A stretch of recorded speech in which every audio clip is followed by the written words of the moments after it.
Konnichiwa, Night City. I'm Arif Iqbal, and this is WNS News. We begin today's broadcast with a piece of welcome local news.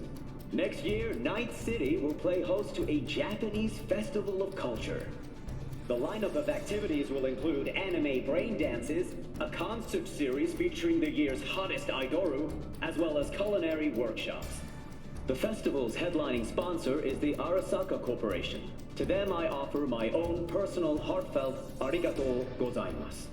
In other news, the homeless population in Night City has risen by 300%. The NCPD has announced that it will soon launch a sweeping catch and release program to relocate the vagrants outside city limits. The police are asking any willing volunteers eager to help in the effort to report to their local NCPD station. In exchange, the police are offering the chance of a criminal record reset to those who actively participate. Night City, what does it mean to you? How well do you know its history? Who was Richard Knight? How many stations are in the NCART system? Which city district boasts the best burrito in town? The answers to these questions and more can be found at the address at the bottom of your screen. Check it out and fall in love with Night City all over again. That's it for today's latest. Thank you for spending your day with WNS News.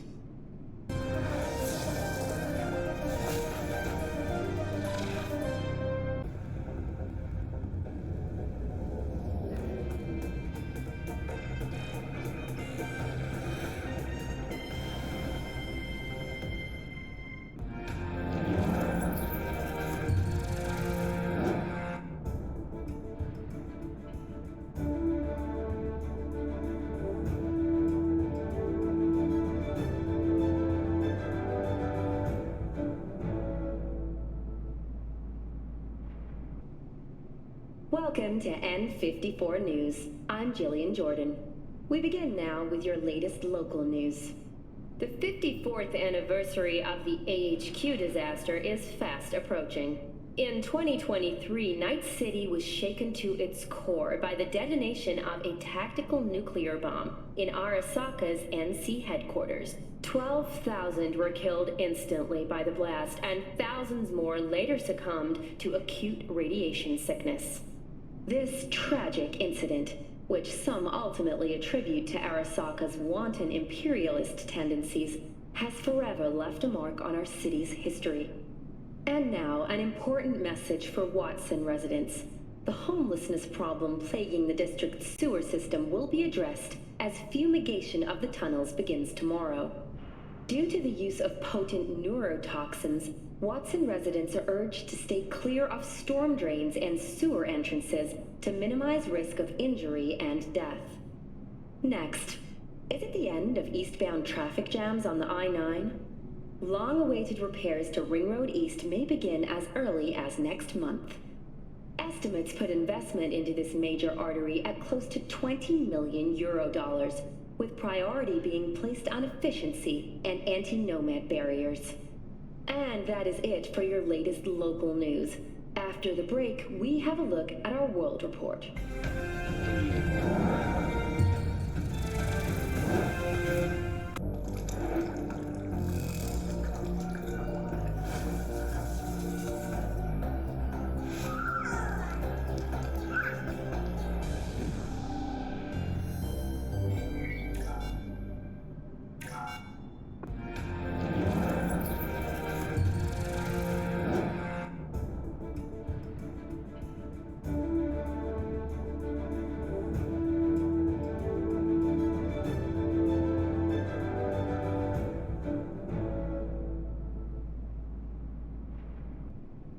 Welcome to N54 News. I'm Jillian Jordan, and this is the latest from around the world. The Lunarinskaya uranium mine collapse that occurred just outside Novosibirsk in southern Siberia has concluded with a happy ending. As you recall, 35 miners became trapped deep underground following a high-magnitude earthquake. But thanks to their Suez Lake 2 hibernation implants, the miners were able to survive without access to food and fresh water for 2 weeks. Fortunately, after their rescue and following a brief rest for technical evaluation, the miners were able to immediately return to work. Moving from below the Earth to above it, Militech has announced plans to establish a new colony on the Red Planet. The proposed base will be subdivided into 3 areas: industrial, scientific, and residential. 10 residential modules are already available for purchase, at a starting rate of €100 million. A hefty price, yes, but can you truly put a price on your security? In New Mexico and Oklahoma, a new bout of unrest has erupted in the wake of suicide blasts at NUS bases. President Myers has openly blamed the Republic of Texas for the attacks. In a swift reprisal, NUS forces carried out a series of bombings on Texan airports in Wellington and El Paso. Although both sides have expressed a desire to avoid further escalation of the conflict, bookies have put the odds of a full-blown border war at 3-1. That concludes today's World News segment. Please join us again next time.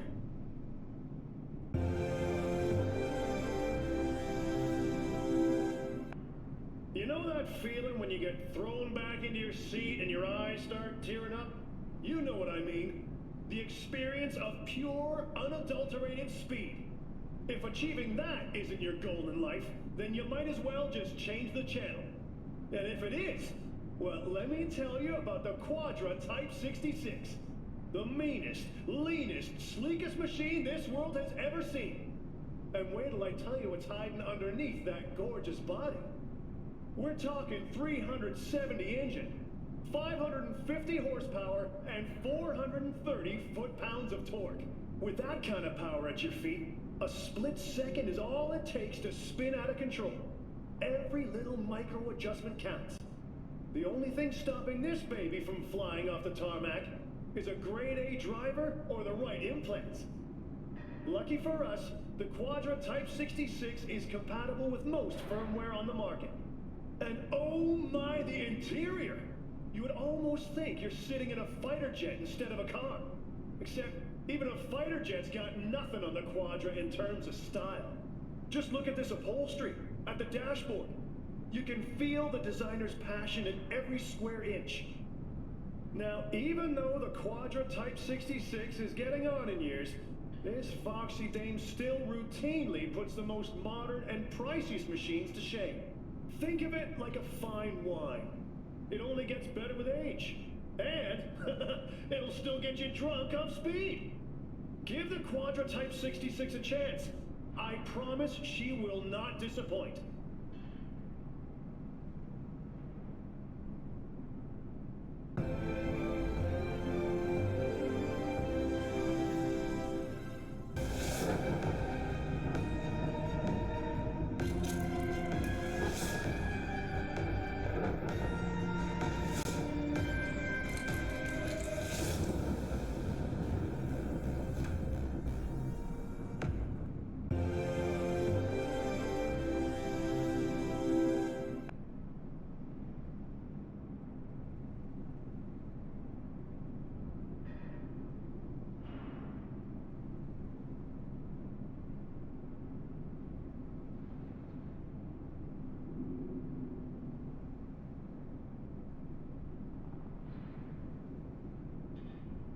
Heyo, Night City!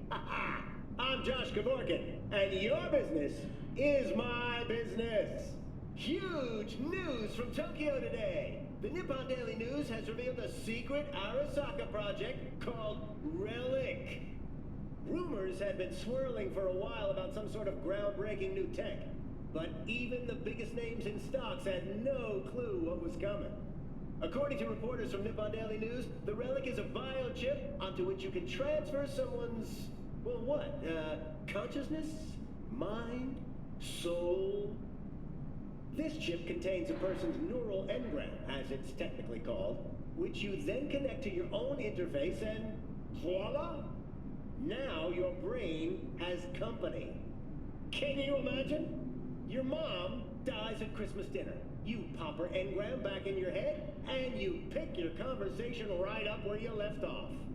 But, don't reach for those wallets yet. In an official statement, Arasaka has said the Relic won't yet go on sale in the foreseeable future. and is likely to be limited to an exclusive client pool. Sounds like us scop-sucking peasants will have to settle buying Arasaka shares. Did you hear me? Buy, buy, buy! This announcement could take the roof off. That's it for now, Night City. And remember, you've got what it takes to earn those eddies.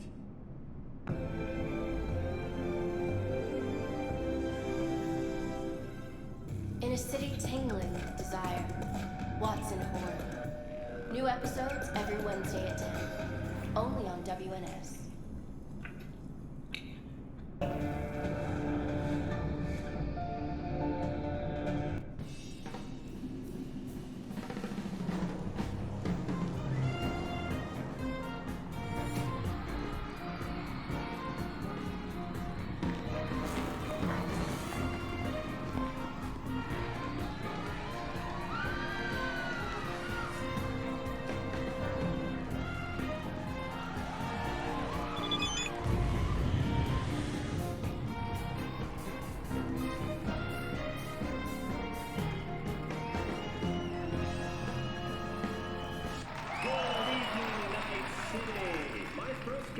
Is the president of the Church of Eliyahu the Last Emancipator and Bane of Arasaka's PR department, one Reverend Colver. Praise be to thee, our Father in heaven. And our second guest is Karina Lee, host of the Chip-In program, which promotes the use of cybernetic implants. How's life treating you, beautiful? Can't complain, Ziggy. Thanks for having me. Now, I'd like us to talk about the most exclusive and highly sought-after implant on the market today, Arasaka Corp's Relic. But maybe we ought to make sure our fair audience is up to speed. Karina, what is Relic exactly? In a word, if you could. In one word, I'd say immortality. Immortality? Really? That's right. Relic allows you to transfer the consciousness from a dying person, finding a new home for their soul on a transferable chip. This person, they'll never leave your side, a companion forever with you in your own consciousness. Just a... Child, think for a moment about what you're saying. This relic is an abomination that feeds on human misery. It is an unnatural likeness. A golden calf born by false prophets. Arasaka speaks of preserving the soul, but they can promise nothing more than a heartless, mindless algorithm speaking with the voice of the departed. What's more, this technology is just another tool of coercion and corruption. Only the wealthy and powerful elite will have access. And they will pay any price in exchange for a chance at this so-called immortality. Well, that is true that Arasaka Corp has specifically limited access to the relic in order... Your promise is a lie, an evil lie, motivated by greed and... Now that is rich! Hey, excuse me? False promises, greed, a lust for power. Why, it sounds an awful lot like the church. What? How dare you? Do you not promise a life after death? Do you not charge funeral fees to a family in mourning? Maybe the Reverend is just afraid of some healthy competition, huh? Competition? You believe everything in this world can be counted, measured, rationalized. And wouldn't we be right? We can construct artificial brains, create new consciousness. But I ask you why? What does that give us? Are we as a people on this earth any happier for it? You claim that this relic gives eternal life. But all I see is an eternity of suffering. Rather than say goodbye, we haunt ourselves with their voices, their presence. What do you folks think? Who holds the truth? Is it Ms. Lee or maybe Reverend Colver? That is up to you. Send Colver or Lee to 7892 to cast your vote and enter your name for a chance to win tickets to this year's playoff. Until next time, Night City. Toodles.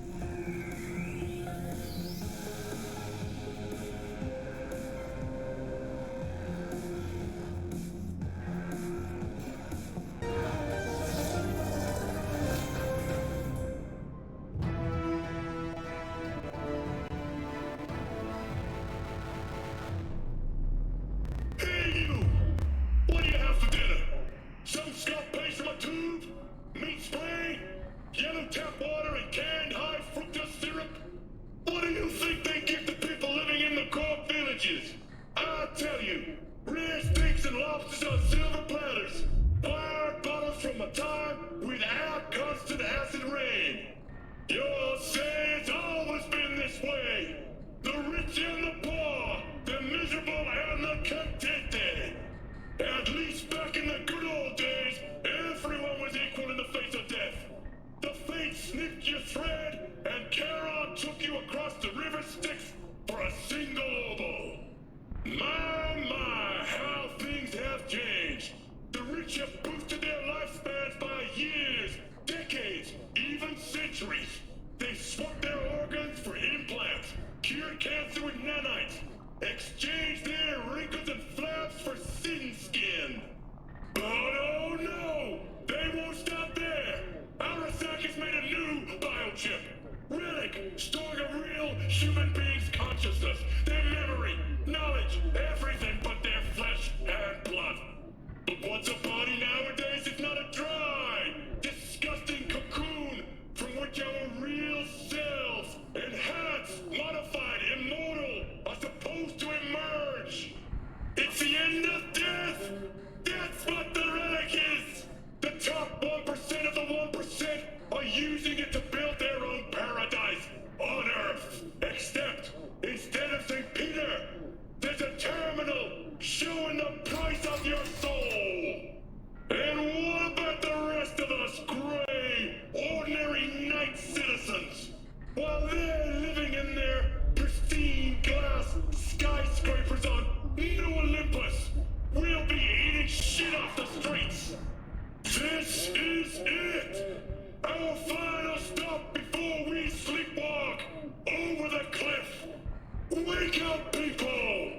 It's the millionaires of this world that need a good shove!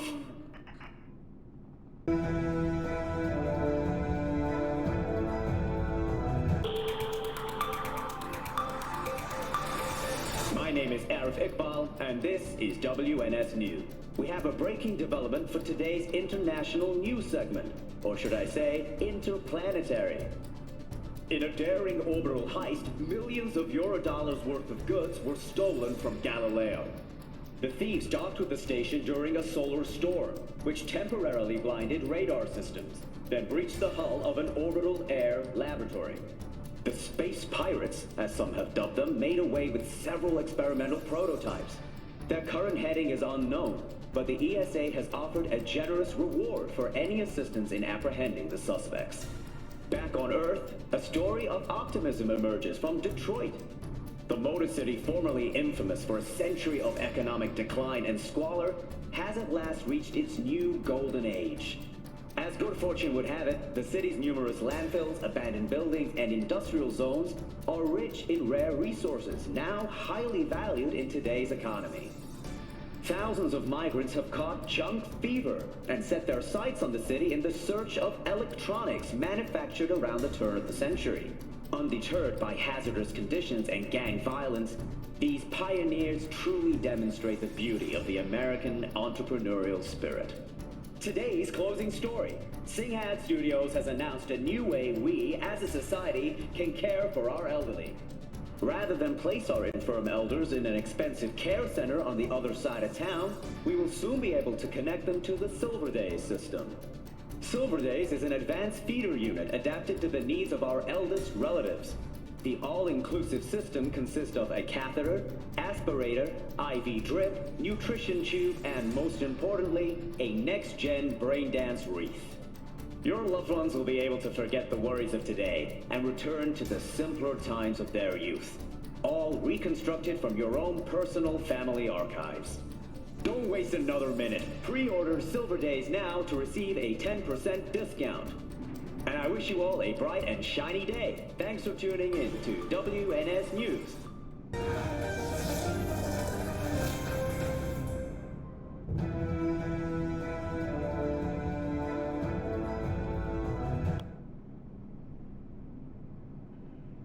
Hello, it's time for your local news. The Aratama-Matsuri Festival is nearly upon us. To mark the event, the streets of Night City will come alive with exquisite multi-story dashi floats. The festival program will also include musical performances by biwa virtuosos and theatrical performances in the No tradition. The sponsor for the festival is the Arasaka Corporation, and In an exciting development, even Hanako Arasaka has announced her participation in the Dashi Parade. From all of us at WNS News, we wish you a safe and fun Matsuri. Enjoy yourselves, Night City. After the break, Cyberpsychosis, myth or reality? Stay tuned.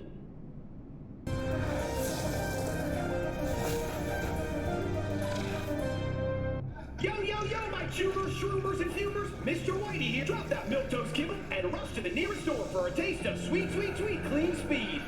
'Cause life is too short to be slow.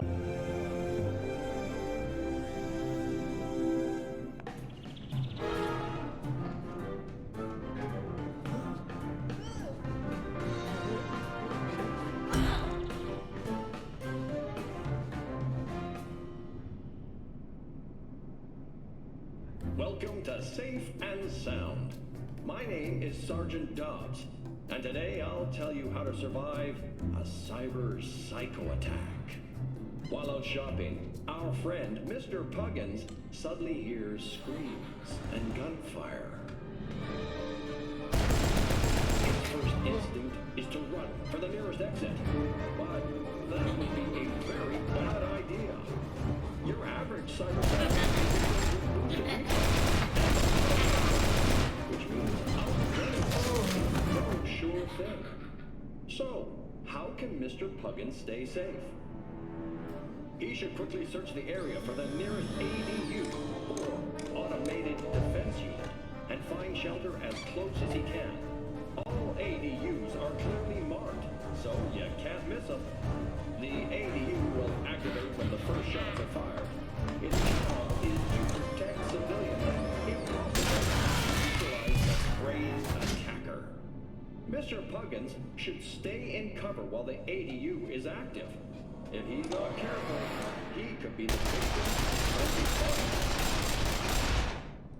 Mr. Puggins might also be tempted to call the police, but that's both unnecessary and unwise. The ADU has already notified the authorities of the attack. But more importantly, many cyberpsychos have auditory implants, which means they can hear you even when you whisper.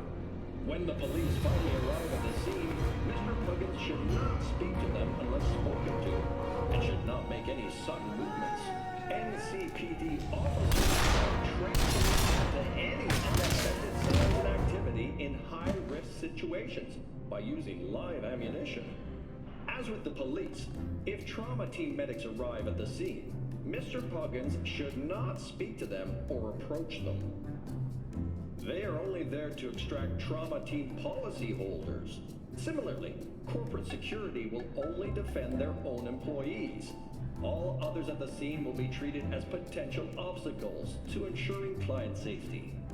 Once the police eliminate the cyberpsycho threat, leave the area as soon as possible. But remember, if the attack occurred in a store or shopping mall, you're likely entitled to a discount or voucher. Don't forget to claim yours. That's all for this episode of Safe and Sound. Stay alive out there.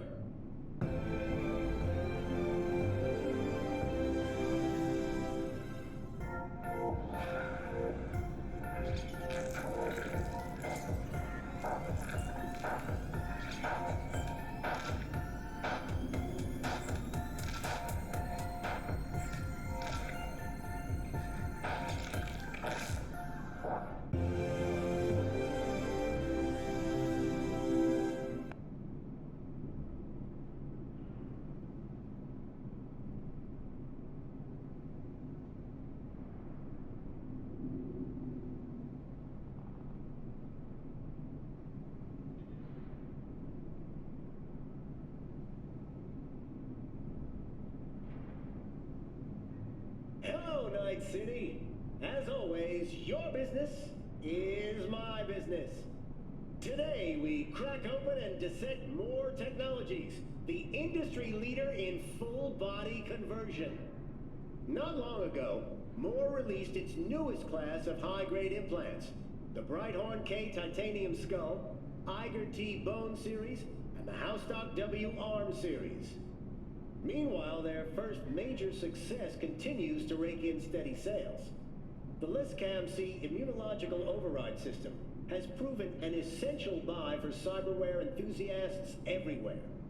Yet, just last year, Moore Technologies was rocked by allegations that, relative to competitors, their implants greatly accelerate the effects of cyberpsychosis. But the PR and legal teams of the Swiss giant managed to quickly stomp out that fire. The journalist who broke the story, Franz K., was found guilty of defamation and sentenced to 10 years. All things considered, I see a bright light on the horizon for more technologies in the coming years. My recommendation, buy now and never look back.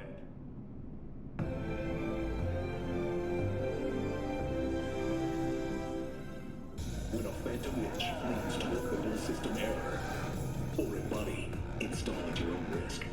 Available only on Braindance.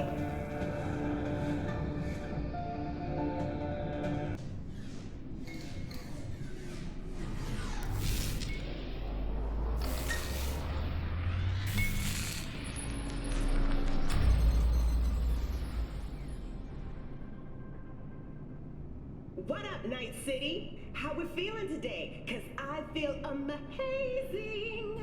Why is that, you might ask?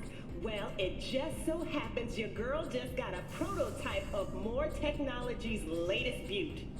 The Hausstock-W forearms were originally designed for the military, but they've just been approved for general circulation. I had to wait for some nasty scars to heal before I fired these up for the first time, but when I did, we'll see for yourself. Here we go.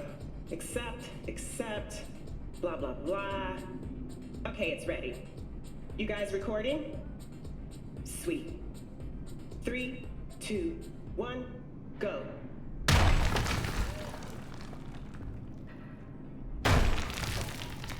Holy shit! Did you get that? Now, I could go over all the fine-grained deets and specs, but I'm guessing that little demo spoke for itself. One thing I will say, though, for an extra premium, Moore will throw in some red-hot incendiary and stun modules for the Hausstock-W. All this just shows that Moore Technologies' Hausstock-W implants are an excellent choice for security personnel, mercs, and of course, any ordinary night citizen struggling to get their pickled Scott jars open. And now the moment you've all been waiting for. That's right, a 5 out of 5. See you next time and keep on chipping in.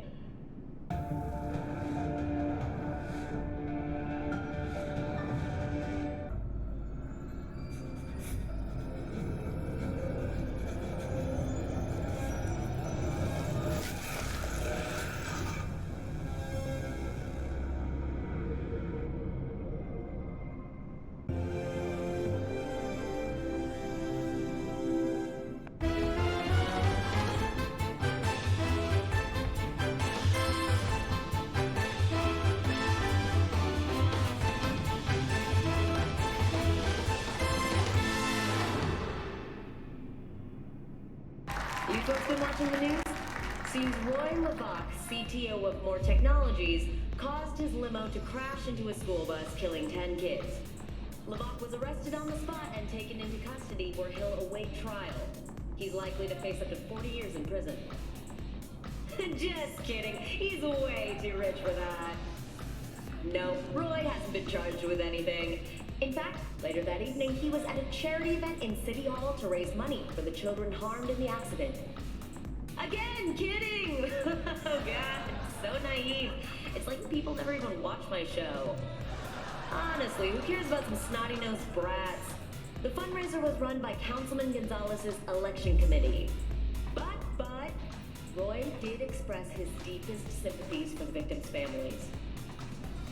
Ah, damn it, didn't fool you all that time, did I? Of course that's not true. In fact, Levok claimed he'd sue anyone for mentioning the limo accident in public and... Oh, shit. Well, Roy, my boy, looks like I'll be seeing you in court. But you know what? I got a big bank account too, and I love to see conceited folks like you squirm. Gotcha all again. Yeah, I may be rich, but what am I to a multi-bazillionaire like Lloyd? When he sends me that cease and desist, I'll have to drop my pants and apologize to the world. It's either that or be destroyed.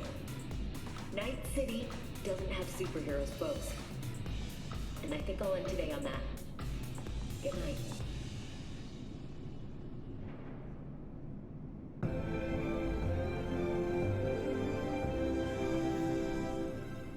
Don't make trouble. Be trouble. Where there's smoke, there's fire.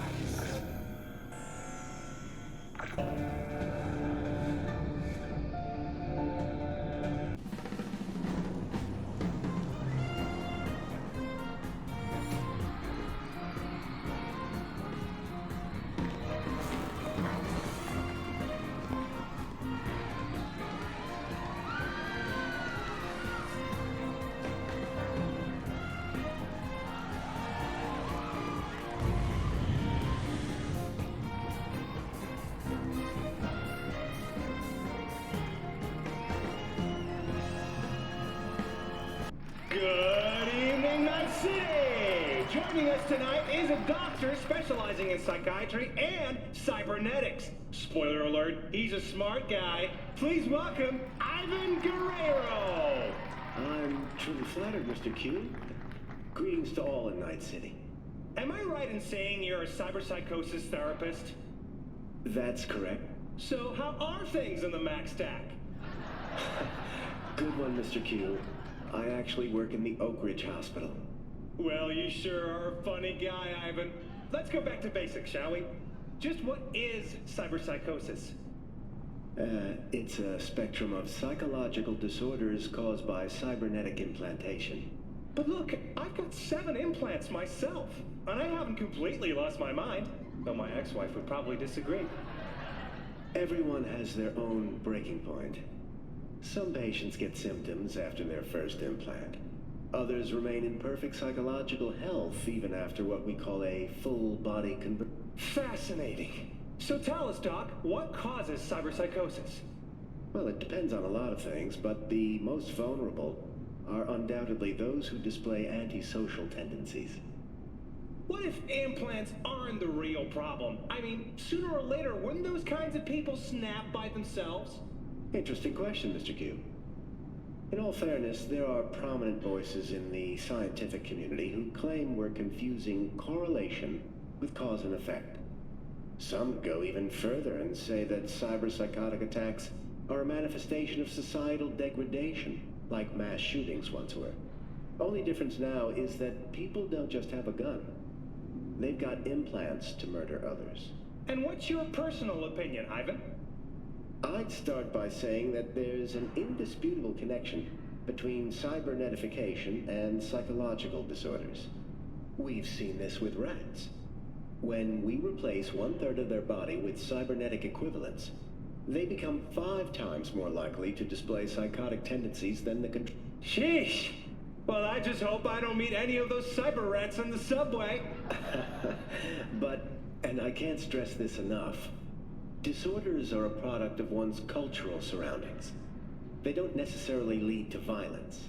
Well, now wait a sec. You're saying that cyberpsychos are violent because... Because our society is obsessed with violence. You could even say we glorify it. Fascinating. Now, Ivan, let's say I've got a few implants and I'm worried I'm starting to feel some symptoms. What should I do? Well, the good news is that a treatment exists, and so far it's effective. We call it brain-dance neuro-reintegration. Over a few dozen sessions, we subject a patient's cortical nodes to intense stimuli, recovering positive attributes like obedience, docility, sociability. Just say it, Doc. You're giving them shock I beg your pardon? That's not what I said. You're putting words in my... Is that so? Well, our next guest, Joyce Wright, wants to give you a piece of her mind, about this so-called therapy. We're about to get mental, folks, right after this short break.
you. Whenever somebody knocks at your door, they want you to draw that iron and pull the trigger.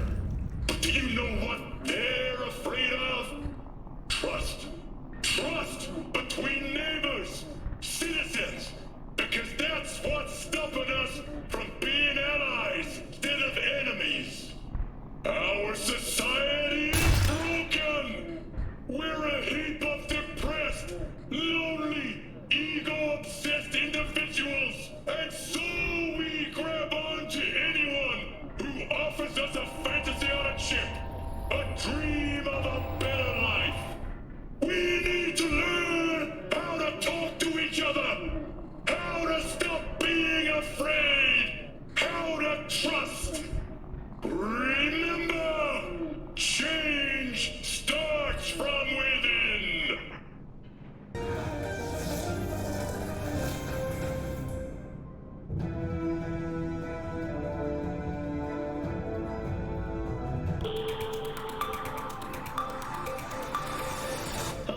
My name is Arif Iqbal, and you're watching WNS News.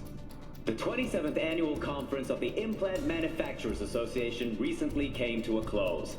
One of the hottest topics discussed was the ever-increasing rate of cyberpsycho attacks. Over the last decade, the number of incidents has increased as much as 43%. Lamar Kalinske, association chairman, emphasized that it isn't the implants who kill people, but the individuals themselves who misuse their products. A fair point, Mr. Kalinske. In Antony, just outside of Paris, dangerous left-wing political extremist Thomas Clichy was finally apprehended. Clichy has sowed unrest for years, urging European governments to restore pensions, annuities, and social benefits, despite arguments from most economists that such changes would sink GDP growth rates.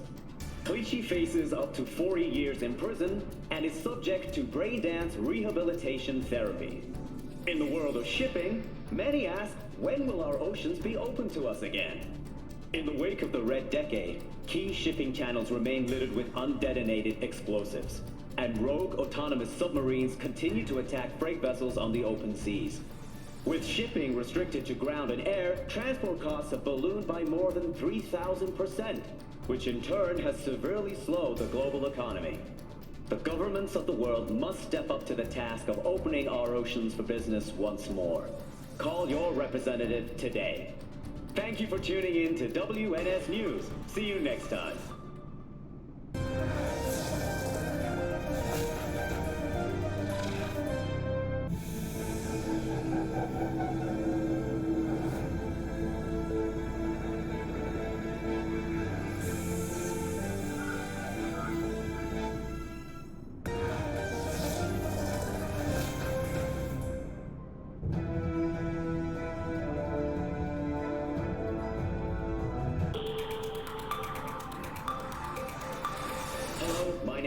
Iqbal, and this is WNS News. We return to this week's shocking story, the Cyberpsycho attack on Night City Mayor Lucius Rhyne. The crazed assailant attacked the mayor during a press conference, but fortunately was stopped by NCPD Detective Reverend before the worst could happen.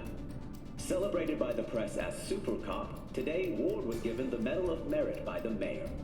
What could have been a horrible tragedy may be a blessing in disguise for the mayor who seeks another term in the upcoming mayoral election.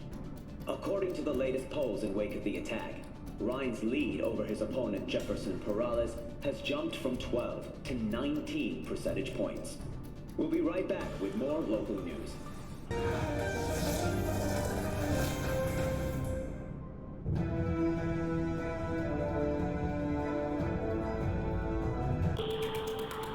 Hello, I'm Arif Iqbal with WNS News. Today is a sad one in our city's history. Mayor Lucius Rhyne has passed away. We learned of Mayor Rhyne's death from his family. He died peacefully in his sleep. The exact cause of his death has not been released, but initial reports suggest coronary implant failure. The remainder of Mayor Rhyne's term will be fulfilled by his deputy mayor and closest associate, Weldon Holt. Holt has also announced plans to run for mayor in the upcoming election. Today, we all mourn the untimely loss of our mayor and dear friend, Lucius Rhyne. But when we've dried our tears, we must look to the future. To the future Lucius envisioned for our fair city. I promise to do everything in my power to ensure his work will continue on. Rest in peace, my friend. Rhyne's political opponent, former District Attorney Jefferson Peralez, also offered his condolences. Look, Mayor Rhyne and I often did not meet eye to eye on political matters, and we sometimes traded sharp words. But even after our most heated debates, we always shared a handshake of mutual respect. Today, I say farewell to him for the last time. Thank you, Lucius, for everything you've done for our city. Who next will assume Rhyne's mantle? We'll find out soon. The first polls following Rhyne's death reveal a neck-and-neck race between Holt and Peralez. Now, a word from our sponsors.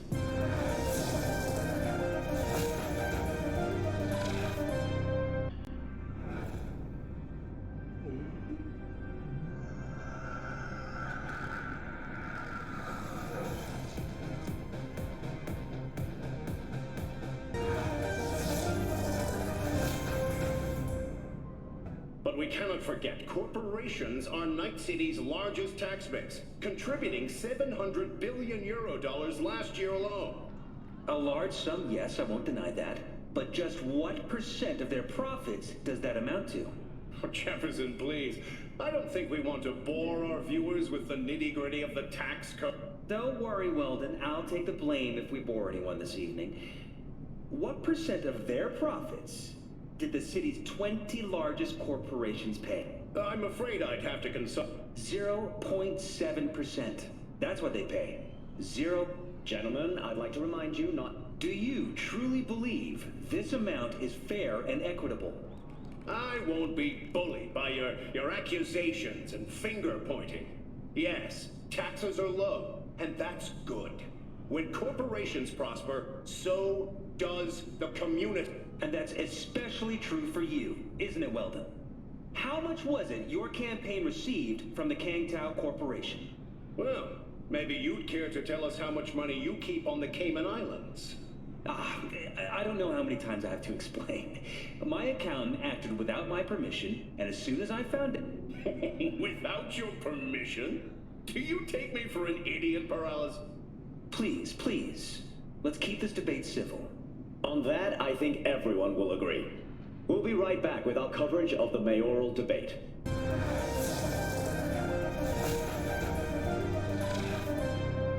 Last year, the City Council of Night City absolved 32 corporations from their income tax obligations.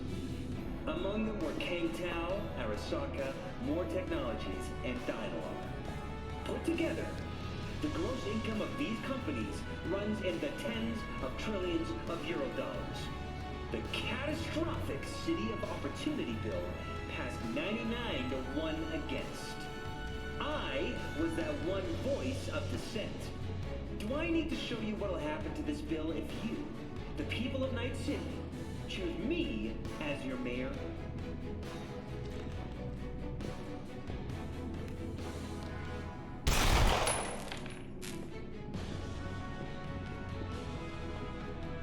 My name is Jefferson Peralez, and I approve this message.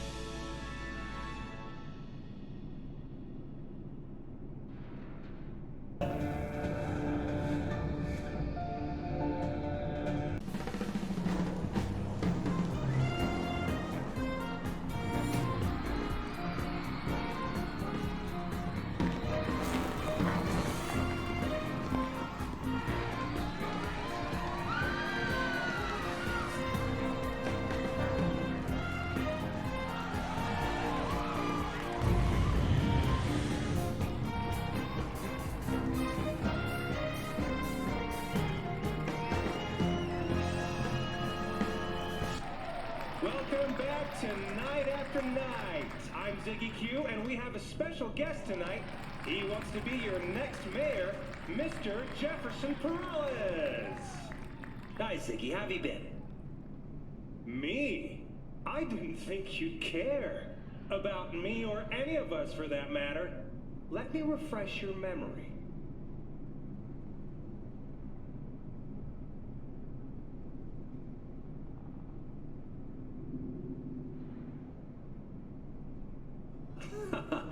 A classic Holt tactic. How do you mean? Well, that was taken out of context.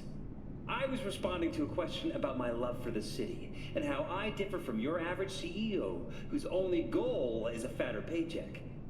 Nasty tricks are a substitute for Holt's lack of achievements, I suppose. But he claims both crime and unemployment have dropped under his watch. A 3% change, sure. But you know how? Holt changed the status of Pacifica into a sort of unincorporated area, meaning that the district's statistics no longer drag down those of the whole city. It is in progress, just creative bookkeeping. Okay, Jeff, in that case, how would you heal Night City? For starters, I'd relinquish all corporate representatives from the Night City Council. Whew! You know, it's refreshing to know some politicians still have a spine. More after the break.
Hello, Night City. This is Jillian Jordan with an N54 news campaign update. Exit polls for the Night City mayoral race have finally been tallied. Incumbent Weldon Holt of the Devolutionist Party received 47.8% of the vote, despite allegations of his complicity in the murder of Lucius Rhyne, former mayor of Night City. But in a close race, Federalist candidate Jefferson Peralez still seized the election with 49.3% of the vote. In his concession speech, Mayor Holt offered his congratulations to the victor. Now we see whether Peralez will be able to realize his ambitious campaign promises. After the break, when will the Corsairs end their losing streak?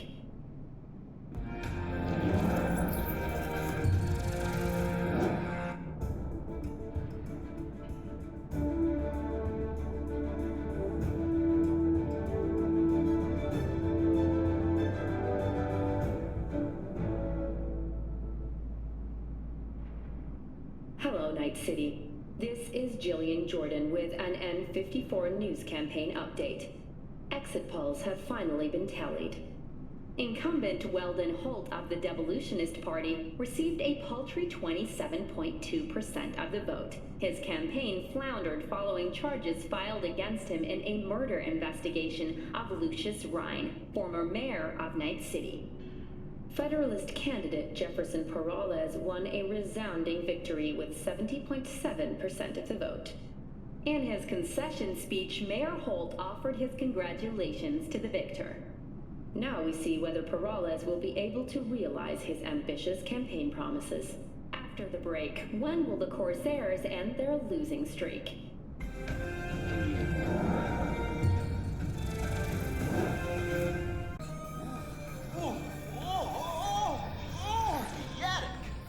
All pleasure from all food. Provides 330% of recommended daily vitamins.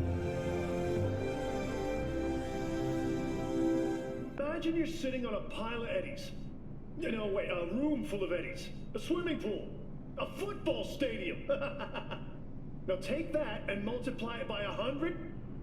Congratulations! Now you can afford a Rayfield Erendite. The perfect blend of style and substance. Arguably the peak of automotive luxury. The Erendite's streamlined physique is fused with the presidential elegance of early 20th century limos and the feral demeanor of Italian sports cars. And yet these features all reinforce each other. It's almost as if a new species of supercar was genetically engineered to rule over all inferior machines. 1,800 horsepower. No, you heard me right. 1,800 horsepower! The Erendite's engine makes it the fastest street-legal car in the entire world. If you put wings on it, it'd fly off into the stratosphere. One thing you'll notice is the complete lack of windows. The Erendite creates a projection of its surroundings on the inside thanks to crystal dome tech. Behind the wheel, you can see everything as clear as day. But nobody can catch even a glimpse of you. That means if you purchase it with standard armor plating, this British sports limo is safer than a tank, and as I'm sure you'd agree, offers far more panache. The Erendite's interior also caters to the most expensive tastes imaginable. A minimalist design with backlit panels, calf's leather seats, and cherry wood finish. If only I were rich. Probably less than 1,000 people in the world can afford the Erendite. And chances of one of them watching this show are close to zero. But if you are watching this, get your ass to a Rayfield showroom and put those eddies to good use. That's all for today, everyone. See you next time, or on the road.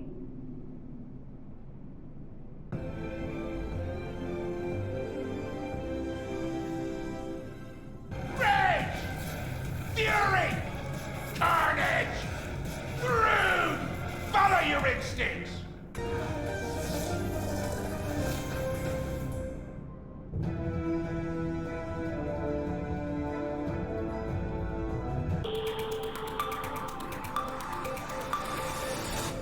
Hello, my name is Arif Iqbal, and this is WNS News.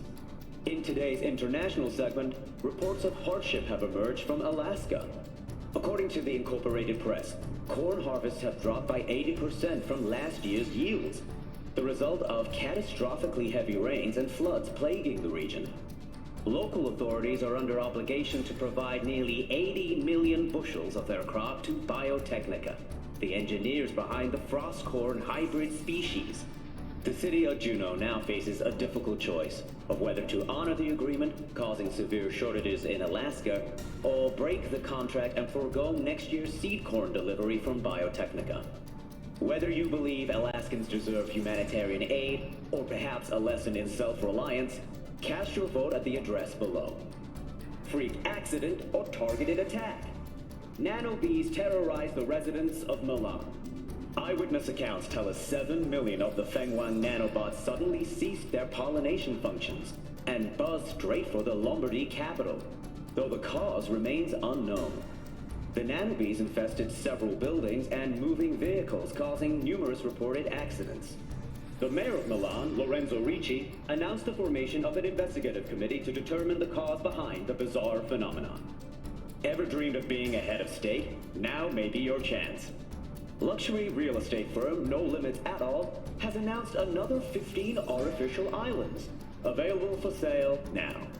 Each island spans at least 3 square miles and possesses a foundation built to withstand an 8 on the Richter scale. Because they are located in international waters, island owners fall under no nation's jurisdiction and are free to establish and enforce local law and custom. For more information on your future slice of paradise, visit the address below. In the meantime, this lovely West Coast weather isn't a bad substitute. Thanks for tuning in, Night City.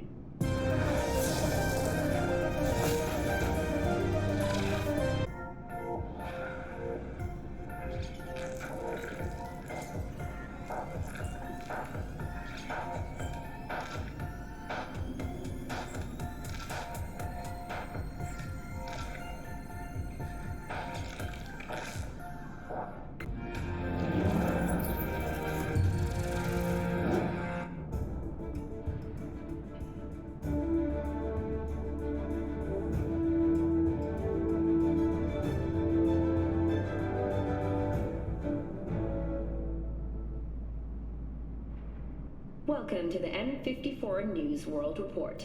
I'm Jillian Jordan. Scientists from Biodyne Systems have announced a breakthrough in the fight against multiple sclerosis. MS is one of the few diseases that cannot be cured by replacing the affected tissue with implant technology. But the experts at Biodyne have created nanites that, when injected into the spinal cord, provide long-term uninterrupted repair to the neural tissue. The cost of this cutting-edge therapy treatment has been listed at €700,000 per month. For the second consecutive week, the landfill inferno in the remnants of Atlantic City continues to rage on.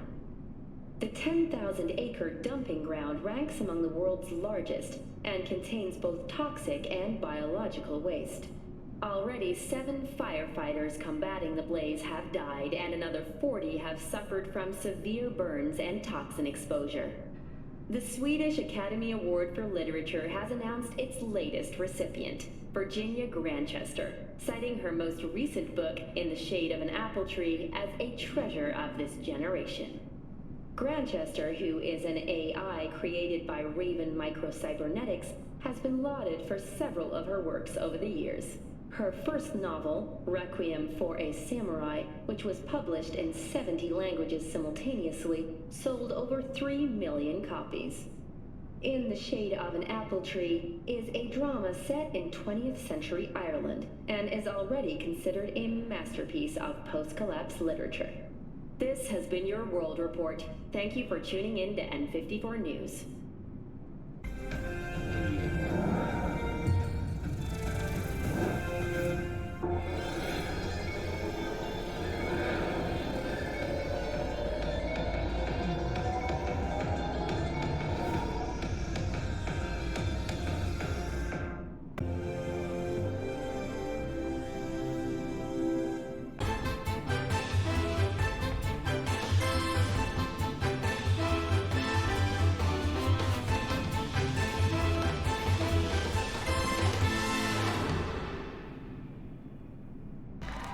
Sometimes I think Night City's kind of a shithole. But I'll tell ya, the grass ain't greener anywhere else. Don't believe me? Then it's time for Bullshit Bulletin. At the 74th meeting of the CPSU, the Reds announced a new 5-year plan prepared by Guerreiro 2, some AI they bolted together in Pascal. They unloaded on this poor Guerreiro all the Soviets' stickiest problems left to solve. Persistent shortages, catastrophic pollution, and the undying legacy of the Colver. Meanwhile, up on the moon, the economy continues its nosedive following the price collapse of the cheese rock's main export, Helium-3. Chair of the Lunar Association of H3 producers, Julian Adebayo, said he's actively seeking new markets for their stock. Time being, doesn't seem he's having much luck. In England, 4 members of the royal family suffered severe chemical burns when they got dumped on by hyperacidic rain while out gallivanting on a fox hunt. For you uncultured folks unfamiliar with English customs, fox hunting is a treasured pastime of the aristocracy, like beating the help or incest. Now, don't know if you heard, but Venezuela's battling another wave of huge forest fires. The state's coca crop got hit hard, with losses estimated at about 8 billion eddies. Once the blaze was extinguished, thousands of people flocked from Caracas to help in the cleanup effort. Really, These selfless acts of solidarity bring a tear to my eye. Alright, that's it for today's Bullshit Bulletin. Until next time!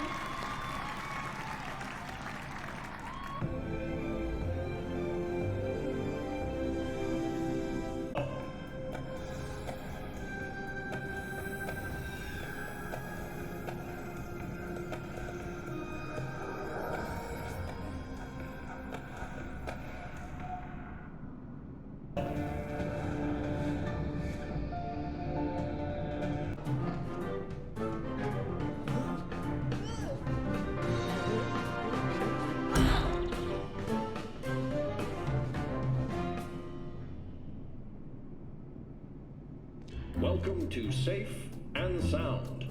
My name is Sergeant Dobbs, and today I'll tell you how to live in harmony alongside the Night City Police Department. Our buddy, Mr. Perkins, is on his way to work when he notices a police cruiser flash its lights behind him. But because he's in a rush to an important meeting, Mr. Perkins decides to ignore the police. Better think twice, Mr. Perkins. Under the safe streets of the NCPD.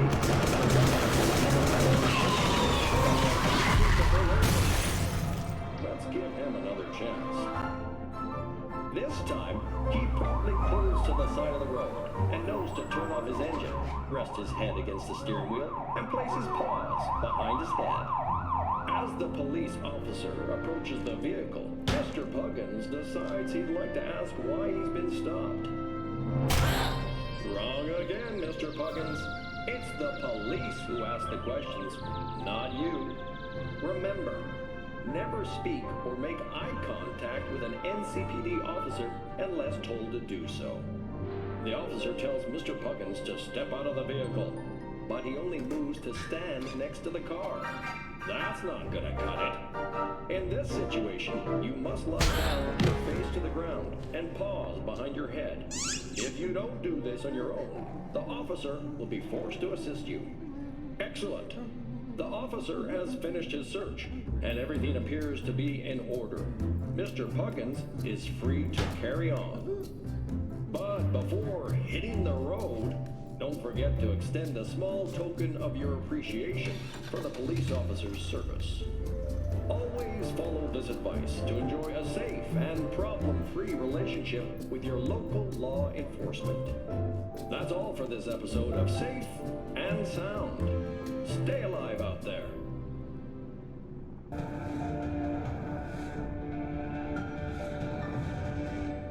Mr. Stern, all night, every night. Don't be soft. Upgrade now.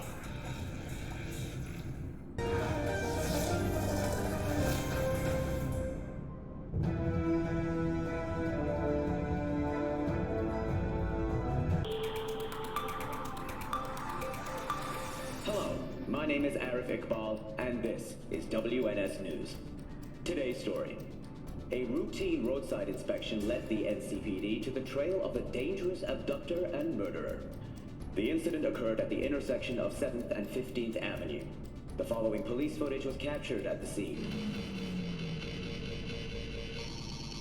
1038, I repeat at 1038. Registration 2AA6244. We're exiting our vehicle now. Copy that. Out of the car! Hands up! Easy, officer. Relax. Shut your mouth! Oh, shit. We have a 1053 and a 1054. I repeat, a 1053 and a 1054.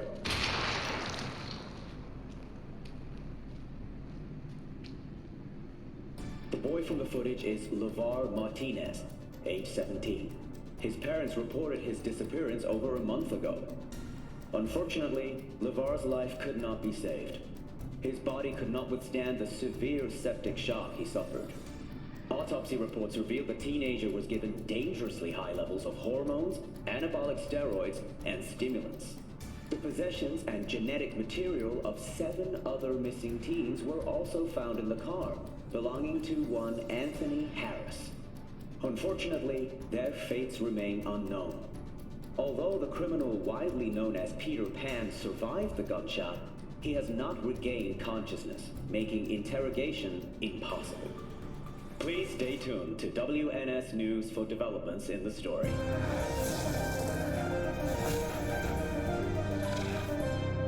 Ahoy, sea dogs! Set sail for Flavor with Capitan Caliente's world-famous tacos, now in whale size.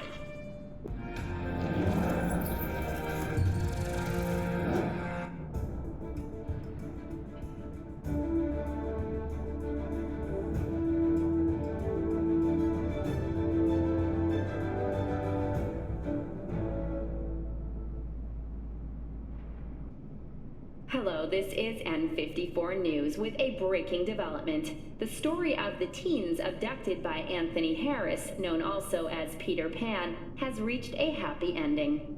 Thanks to an anonymous tip, the NCPD managed to reach them in time. The rescued teens remain in critical but stable condition. Harris held the boys aged between 13 and 18 on his abandoned farm. This heinous case is just another example of Night City's continued moral collapse. Crime in Night City is now double the rate than in the new United States. At this point, it seems a near guarantee that closer ties with the Union would help to get this city's security back on the right track. Stay tuned for more details after the break.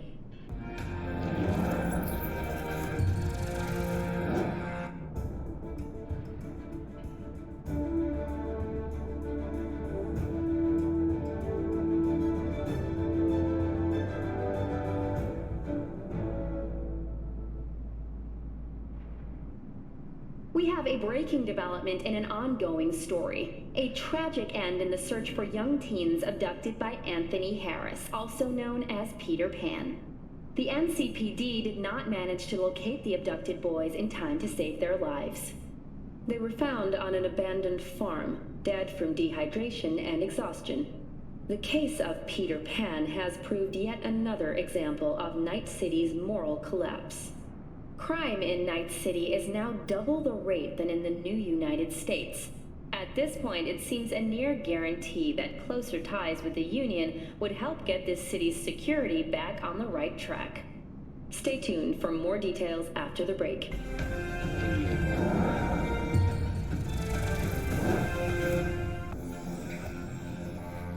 Synthetic meat, you're in for a treat.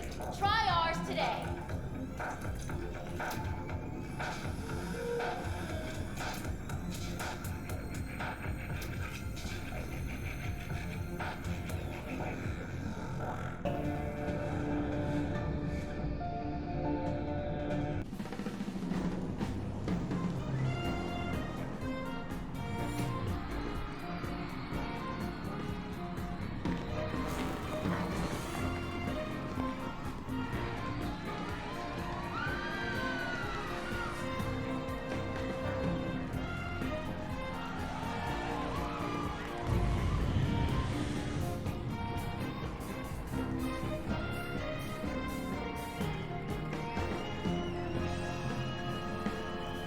Good evening, Night City! Joining us in the studio tonight is Maria Jimenez, reporter for the Pacific and a cyberspace specialist, and of course, the author of her new book, The Undoing Fall of the First Net.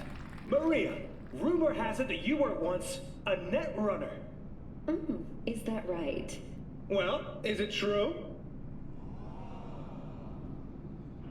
Oh, and there it is, folks. Now, the question is, Maria, do you still go to cyberspace? No. Promised myself I'd never set foot in there again. And why's that? Because I don't want to fry my brain to a crisp. Cyberspace was never safe to begin with. But after Rage Bartmoss unleashed rabbits, the place turned into a hellscape overnight. Hell? As in lakes of fire and demons poking you with pitchforks? No. I'm talking about malware that can flatline you in a matter of nanoseconds. AIs that creep into your brain via your connection. Data vortexes that would make a sane person lose their mind.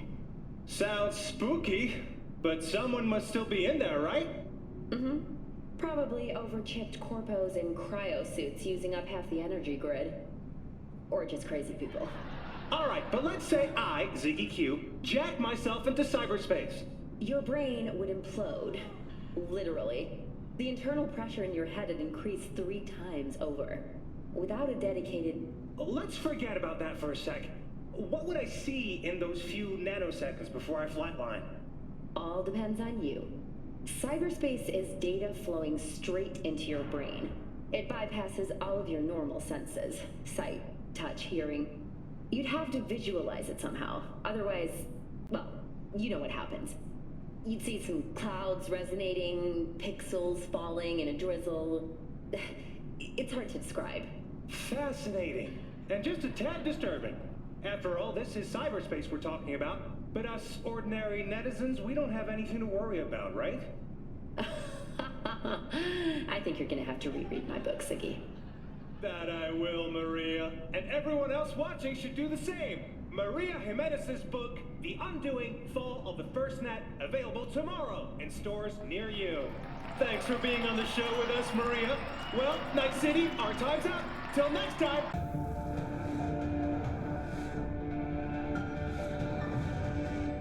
Feeling tired, bored, powerless? Not anymore. Experience all of Chromaticore's 16 new flavors and mix it up.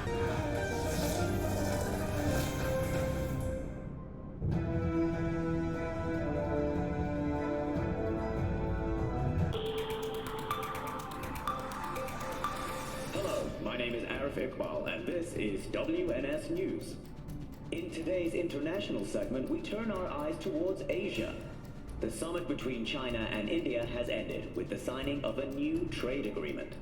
Under the agreement, the tariffs for iridium, dysprosium, and lanthanum, rare metals necessary for the construction of the Chi-Yu-2 orbital station, have been lifted. The signatories have also agreed to the free movement of organic persons and biopodders between the two countries. This is the latest step in the two nations' push for greater economic integration, and the benefits such cooperation brings. This flies in stark contrast to the NUSA's protectionism and trade war policies under President Myers. In science news, Biotechnica researchers have announced another breakthrough in genetics. The restoration of 3 previously extinct animal species: the North American beaver, the swift fox, and the eastern cottontail. Though back from the dead, these species will not be reintroduced to their natural habitats for fear of an increased risk of zoonotic disease, similar to the great bird flu of 2061 and the rat fever of 2072. For the time being, the animals will only be grown on special order. The people of Turkey are bracing themselves for a radioactive sandstorm yet again this year. Meteorologists expect southern winds to carry several dozen tons of irradiated dust from the former states of Syria, Iraq, and Iran. The fallout from these territories, devastated during the so-called suicide war, remain the primary source of radiation that falls onto Europe and the eastern Mediterranean. After the break, we take a closer look at the new sneakers from Avante that hit Night City shelves tomorrow.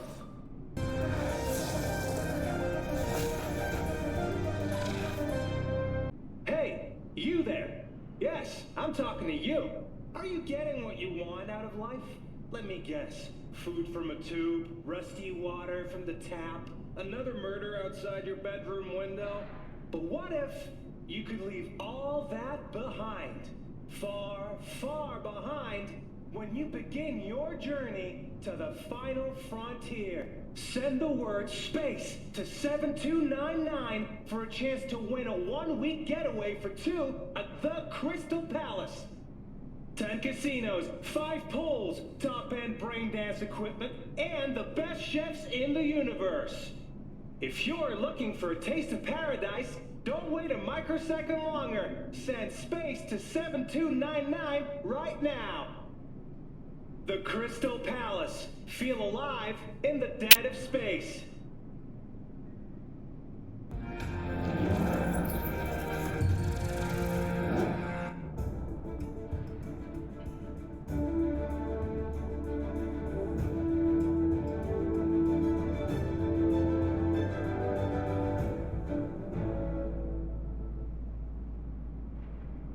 Hello, I'm Jillian Jordan. Welcome to the World Report on N54 News. The Western corporate states recently announced a new visa program. Persons intending to relocate there must first find a sponsor from among WCS-affiliated companies. Following a 20-year employment period within the WCS, visa holders can earn the right to permanent residence, a marriage license, and a single-child permit. In Northern Europe, the humanitarian crisis has worsened. Refugees from flooded regions in Belgium and the Netherlands continue to pour into Scandinavia. Sweden has responded with force, sinking over a dozen refugee vessels in recent weeks. Despite humanitarian efforts, nearly 60 people have been killed. Have we found heaven on Earth? Permanent human settlement on Antarctica is celebrating 10 years today. A wealth of natural resources hidden under the ice has spurred on the continent's rapid economic development.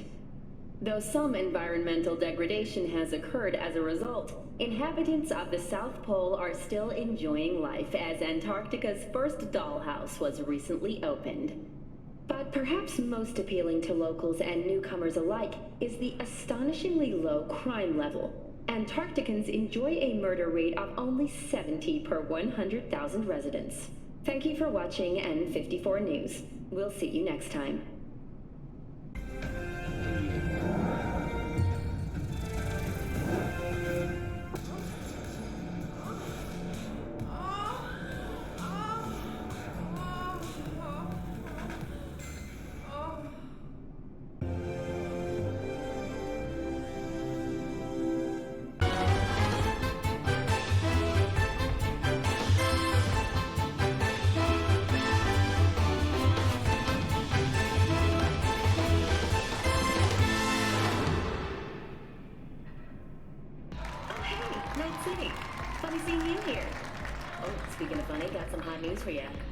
You know the Tricentennial Monument?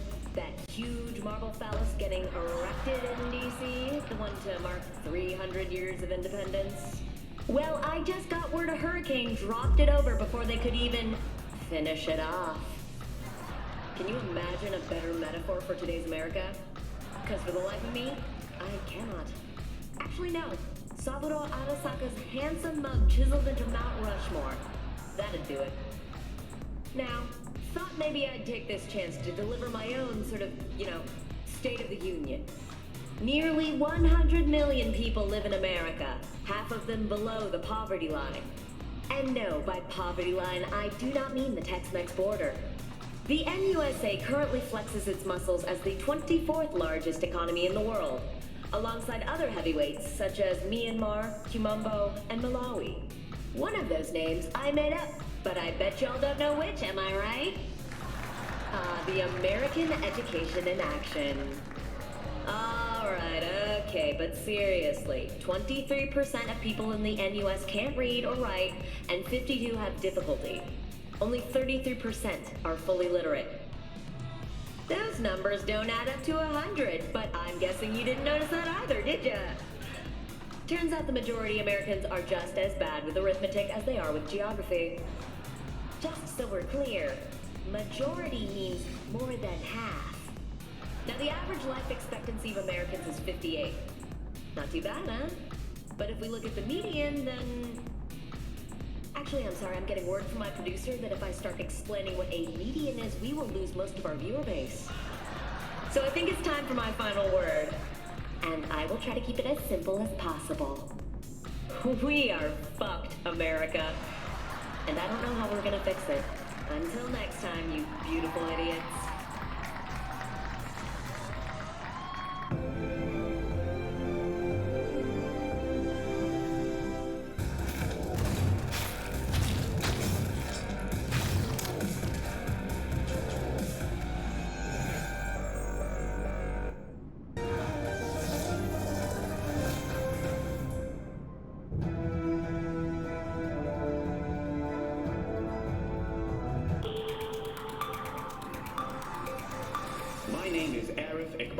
Thank you for joining us on WNS News. We begin today with a look at the local news. Arasaka Corp has signed a cooperation agreement with Night City University. Professors and students now have the option to acquire an Arasaka Ozokumi SX cognitive implant on loan at a 20% discounted rate.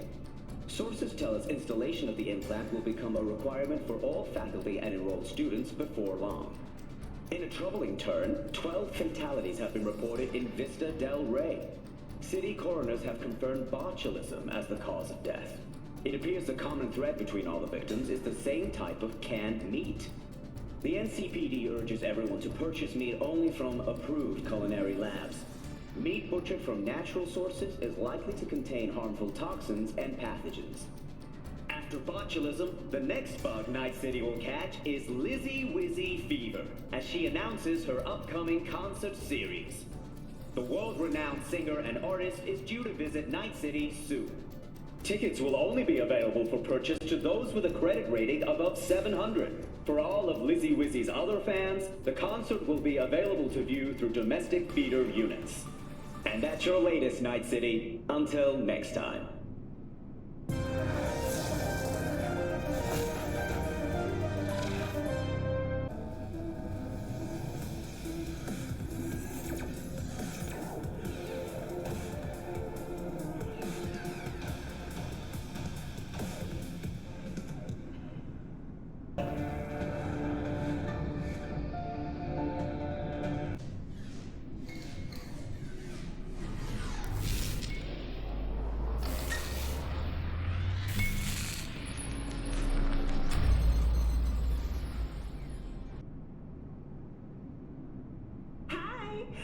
Everybody, got some news with some spice. Lizzy Wizzy has just released her first BD. Yes, that Lizzy Wizzy. It's called Fracture Enough, and in it, she lays bare her heartbreaking split with Liam Northam. At first, Lizzy and Northam looked like the perfect pair, but then their little slice of heaven started to grow mold. Fracture Enough is a tumultuous journey through the superstar's sadness, disappointment, pain, and then the ecstasy when she exacts her revenge.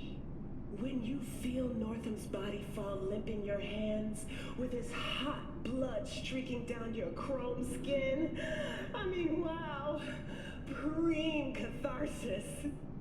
Fracture Enough is a brain dance masterpiece and proof that Lizzy Wizzy's genius extends far, far beyond her music. I cannot recommend it enough. Fracture Enough by the one and only Lizzy Wizzy is available on feeders now. Check it out.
Dance producer Rachel Kasich. You may remember her from such BDs as Maxwell's Rehab and Cyberpsychosis. Rachel's been known to rustle a few hornets' nests, and she's at it again with her latest project, The Passion of Joshua. Did your publicist tell me right? You want to recreate Christ's crucifixion? That's exactly right, Ziggy. Complete with nails, spears, thorns, all the gory details? Right again, Ziggy. Just as the Bible describes it. Were you only taking auditions from actors who have experience in coming back from the dead? Zombies, maybe? No, unfortunately that wasn't something we hoped to achieve with this project. In that case, I'm guessing you didn't have many actors eager and lined up for the role. No. Our search began in the prison system, with people on death row. Seeing as how they were destined to die soon anyway, well... Why not die for you? No, not for us. Their death would help others. We hope the experience will awaken something in people, give them insight and direction in their lives. And you have no issue casting a loathsome criminal as the savior of the universe? I'll answer you with a piece of wisdom from St. John Chrysostom. Be ashamed when you sin. Don't be ashamed when you repent. Our actor, Joshua Stevenson, has committed horrible crimes, it's true, but he deeply regrets them and he seeks redemption. If it's not too early, what's next for you after this? St. Lawrence burned alive on a spit? St. Cassian stabbed to death by children? That depends on the success of this project. We're always eager to make sequels. Oh, I just hope we have enough convicts to go around. Thank you, Rachel, and until next time, Night City!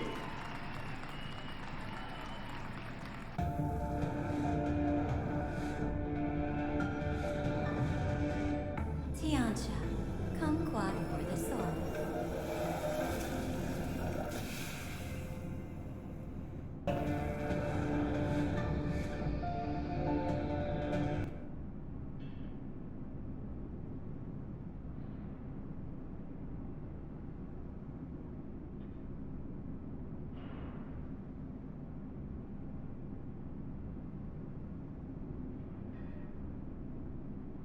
Hey y'all, Karina here, your BDMD. Have you relived the passion of Joshua yet? If that's a no, then drop everything and slip that wreath on. Now, I've come across a lot of emotionally powerful BDs in my time. Birth, death of a loved one, even rape, as horrible as it sounds. But this, wow! This is on another level, like a revelation, a true-to-life miracle. I felt like I was touching heaven, like God spoke to me. I was bawling like a baby. I'm serious. I'm telling you, it's a BD experience everyone ought to relive. Today, right now. The Passion of Joshua is already available on all feeders for only $39.99, and it's worth every penny. Be right back with more BD news from around the world after the break.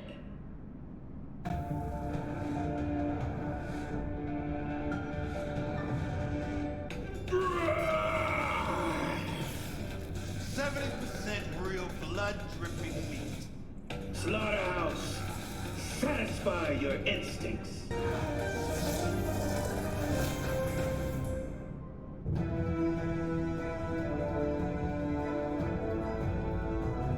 Hello, my name is Arif Iqbal, and this is WNS News. A dead city livens up the news today. Following the catastrophic use of biological weapons in Busan during the Militech Arasaka conflict of the early 2020s, essentially all forms of life have been wiped clean from the megacity. Millions of people, animals, and plants were eradicated in a matter of minutes. And a similar fate awaits any to this day who strays too close to the southern edge of the Korean peninsula and the waters surrounding it. Though not all in the city lie still. Automated systems powered by local tidal energy continue to operate unsupervised. Netwatch has warned that without proper maintenance, any Busan-based AI could, in time, pose a considerable threat. Arasaka has washed their hands of the issue, placing full blame for the ecological and subsequent technical crisis with Militech, who dropped the bombs. NUSA President Rosalind Myers has declined to comment on the matter. Meanwhile, in Europe, the Pedanian government is once again in the midst of a campaign to prevent illegal excavations and looting in the city of Venice. 4 looters and 7 carabinieri were killed in the most recent altercation. This city, submerged under the Adriatic Sea, still hides many centuries-old and priceless works of art. High demand from collectors has spurred on the continued looting. Official figures estimate the net worth of Venetian sculptures and jewelry sold illegally on the black market would be equivalent to 1/3 of the Pedanian economy's GDP. Most stolen works eventually find their way to collectors in private orbital stations, making reclamation a difficult process. Further west, Switzerland has officially become the first nation committed to a fully automated military by 2080. Already, 90% of the Swiss armed forces consist of Lobos, drones, and automated vehicles. The officer corps makes up the remaining 10%. As the Swiss government phases out its current officer corps, they will begin implementation of the CVS Pacem automated command system. As stated in the government's official press release, Switzerland can at last achieve its goal of true neutrality. CVS Pacem will secure our borders but will never position Switzerland as the aggressor. And that's the world's latest. Thanks for joining us. Until next time.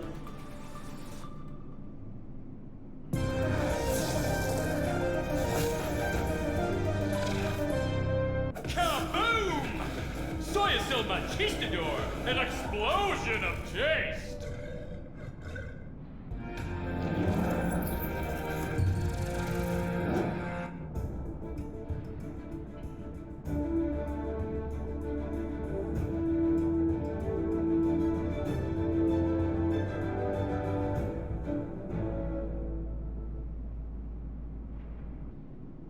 Hello, Night City. I'm Jillian Jordan with N54 News, and this is your local latest.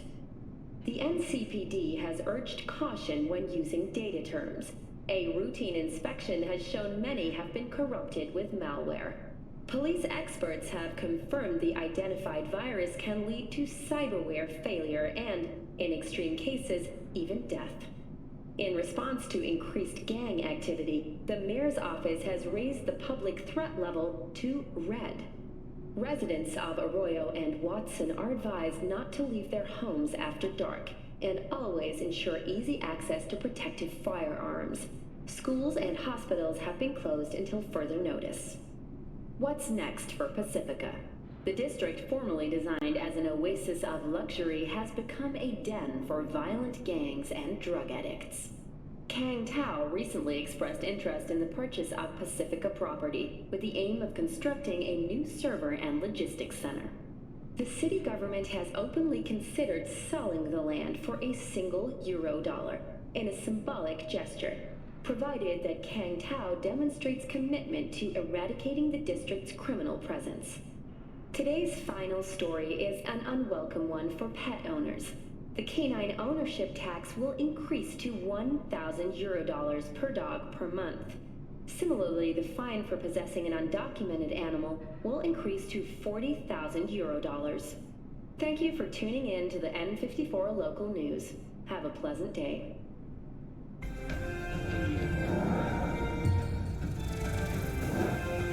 Nicola! Taste the love!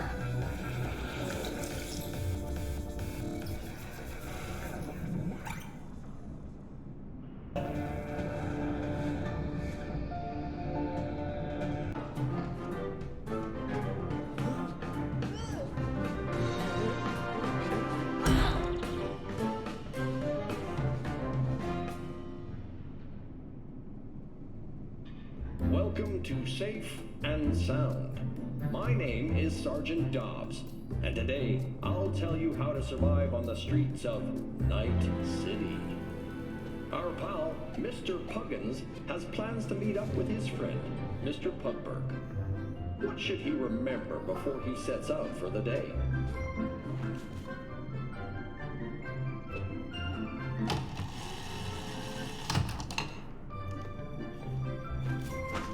Most importantly, never leave home without a weapon. You never know when it might get you out of a tight spot. And before stepping paw outside the apartment, check the NCPD bulletin to see if any shootings have been reported and where. But no matter what the reports say, always steer clear of Pacifica and the North Side Industrial District. These areas don't fall under NCPD jurisdiction. Mr. Puggins is now on his way to meet his friend at a bar in Little China. As it's not too far, he's decided it's safe to walk there. But it's not long before he realizes he's done a mistake. Unless absolutely necessary, you should never walk around Night City. Instead, use the NCART Metro or private services such as Combat Cab. Oh boy, things take another rough turn for Mr. Buggins. It looks like Watson's been temporarily closed off by corporate security forces. But he's in a hurry to meet his friend, so he decides to leap over the barrier. Another mistake. Person has the right to open fire on anyone without warning. Instead, Mr. Puggins should call his friend and agree on a new spot to meet. When choosing a new place, Mr. Puggins must make sure to suggest a location that isn't a known meeting place for gangs or other bad guys. At last, Mr. Puggins has reached his friend, Mr. Pugberg. Nice work, fellas. I sure hope they remember my advice on the way home. That's all for this episode of Safe and Sound. Stay alive out there.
Good evening, Night City! Our special guest tonight is a biologist and professor at NCU, Oliver Hernandez. Give it up, folks!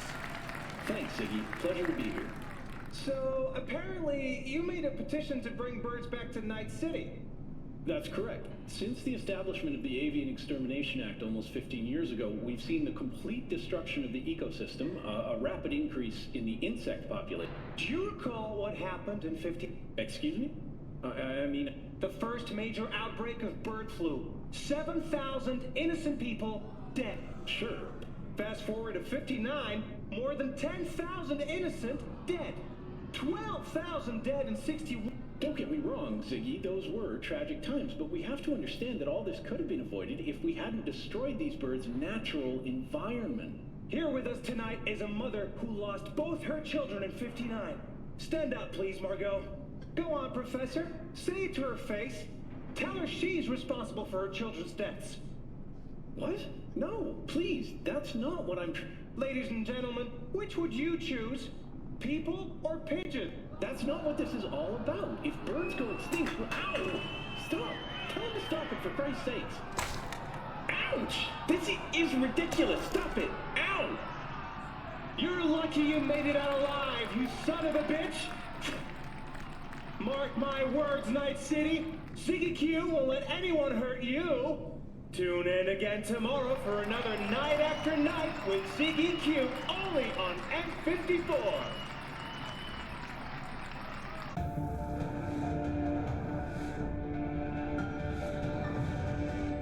Yo, my chewers, shroomers, and fumers! Mr. Whitey here. Drop that milquetoast kibble and rush to the nearest store for a taste of sweet, sweet, sweet clean speed.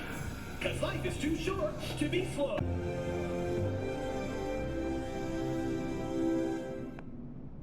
Want a ride that's fit for a king without paying a king's ransom? Then I've got something for you. Meet the Mizutani Shion. There are a lot of cars out there that seem to be going through an identity crisis, trying to do too much at once, like the Archer Hella or the Thornton Mackinac. The Mizutani Shion doesn't have that problem, because it knows exactly what it is. A sports car, period. This car's built for optimizing one thing and one thing only: raw speed. Looking at the Shion, you can see why. You've got an aggressive aerodynamic body that can cut through air like a knife, complete with a 5-cylinder engine that's generous for this price range. Now, I know what you're gonna say. There are cars out there that have got better acceleration, higher top speed, but none of them have got the Shion's hyper-responsive steering and baby smooth suspension. On the flip side, the Mizutani Shion's interior is a bit too compact for comfort, and has a plastic and fiber finish. I'm also not crazy about the creaky stick shift and cheap upholstery. But let's be honest, the Shion's not a car you buy to show off your impeccable taste. You buy it to burn rubber and tear up the streets. So if you're the kind of person who wants a car to be more than a slab of metal on wheels going 150, something that belongs in an art gallery, then the Mizutani Shion isn't for you. But if you want a truly dynamic machine that'll put your cred balance in the red before you've even left the dealers, then you and the Shion will get along just fine. That's all for today, folks. See you next time, or on the road. And remember, stay loaded.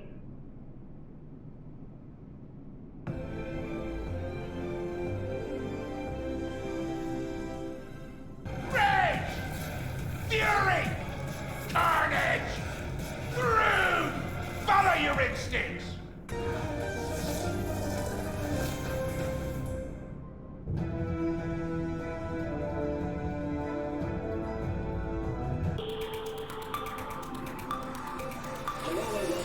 WNS News. I'm Arif Iqbal.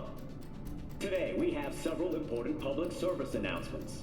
In Arroyo, a terrorist group dubbing itself a trade union has been eradicated. These self-proclaimed representatives of Night City's working class attempted to organize a strike which could have led to financial losses in the millions. Remember, if you come across these so-called union representatives, immediately contact the NCPD or the appropriate corporate security forces. More and more patients have been filing into hospitals throughout Night City with injuries caused by malfunctions in illegally purchased cyberware. Unauthenticated implants have caused several fatal short circuits already. The NCPD urges all cyberware users to buy only from licensed manufacturers. It's worth the investment. Numerous nomad caravans have appeared near city limits in North Oak and Charter Hill. Some reports suggest some of the violent vagrants may have entered Night City despite the NCPD's best efforts. If you spot a nomad, remember that you have the right to self-defense. With such dangerous criminals, warning shots alone are not considered an effective deterrent. Now, today's final story. An N-Cart station is stunned by a bloody massacre. The unidentified assailant opened fire on passengers waiting for the train on Platform 2 at Med Center. 10 people are confirmed dead and 16 injured. We advise night citizens to thoroughly consider all transport options to find the safest solution. Thanks for tuning in to WNS News. Stay safe out there, Night City.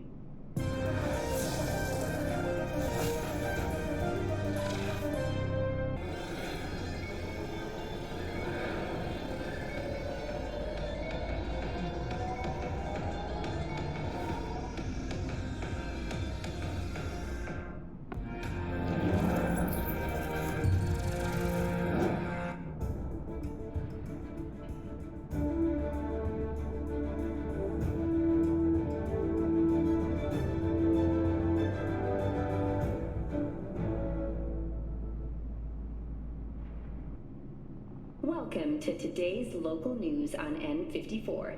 I'm Jillian Jordan. For the third consecutive year, Militech has been touted as Night City's best corporation to work for. This prestigious award can be attributed to the numerous employee benefits they offer, such as 5 paid vacation days a year, unlimited access to stimulant pharmaceuticals, and implant acquisition assistance. Were that not impressive enough, 34% of Militech employees have also been promised a retirement package. In other news, the NCPD welcomes a boost to its authority. As of today, the police may detain criminal suspects for up to 1 year without formal prosecution. The NCPD scored another victory with the adoption of a policy allowing the shooting of a limb to be considered a warning shot, a change that should keep officers safer. The Night City Office of Cybernetic Technology has been formally dissolved as a result of budget cuts. The office formerly responsible for implant certification will shutter its doors next Tuesday. The administrators of implant authorization are now the manufacturers, guided by the standards they themselves have established. Thank you for joining all of us here at N54 News. We'll see you next time.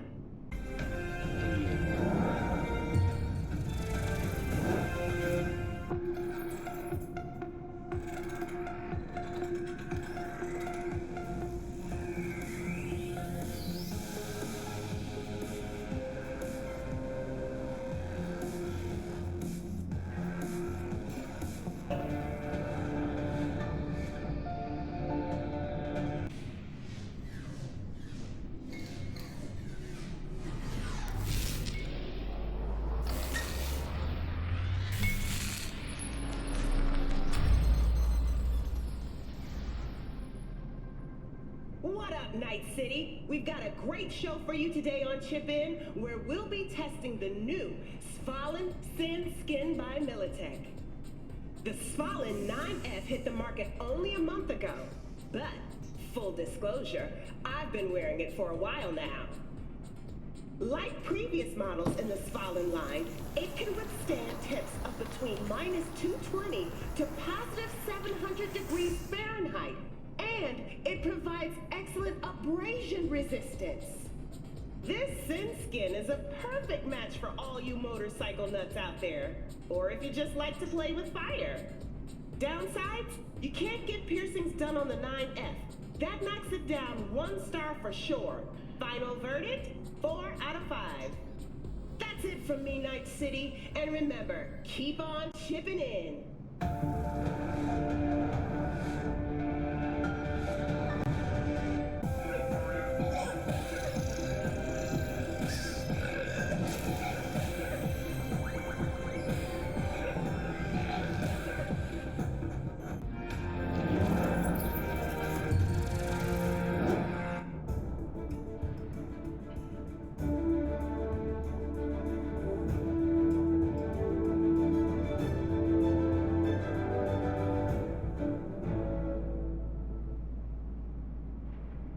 Now for local news.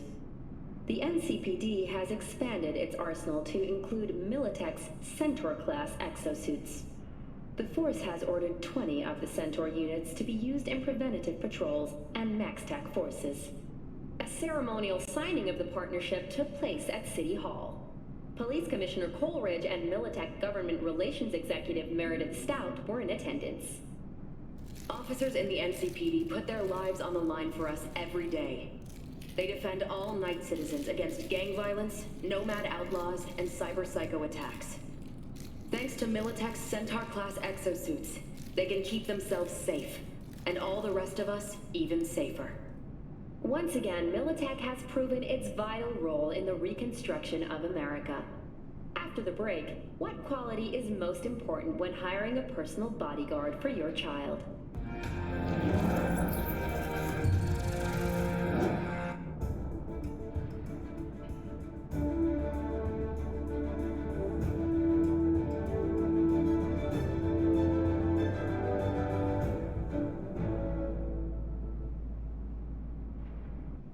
Hello and welcome to N54 News.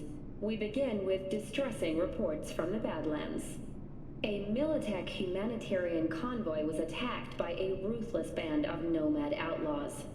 Corporate security forces responded with force only as a last resort after their escape route had been cut off.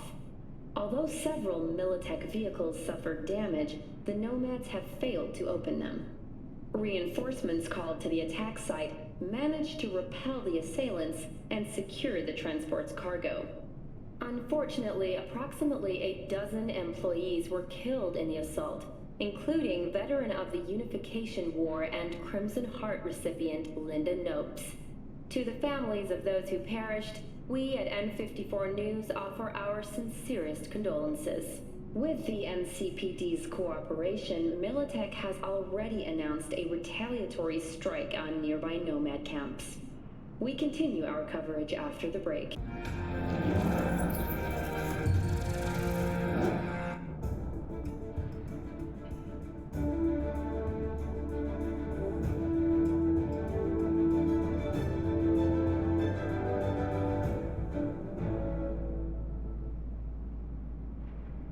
Welcome to N54. It's time for your local news. Violence continues to plague the Badlands.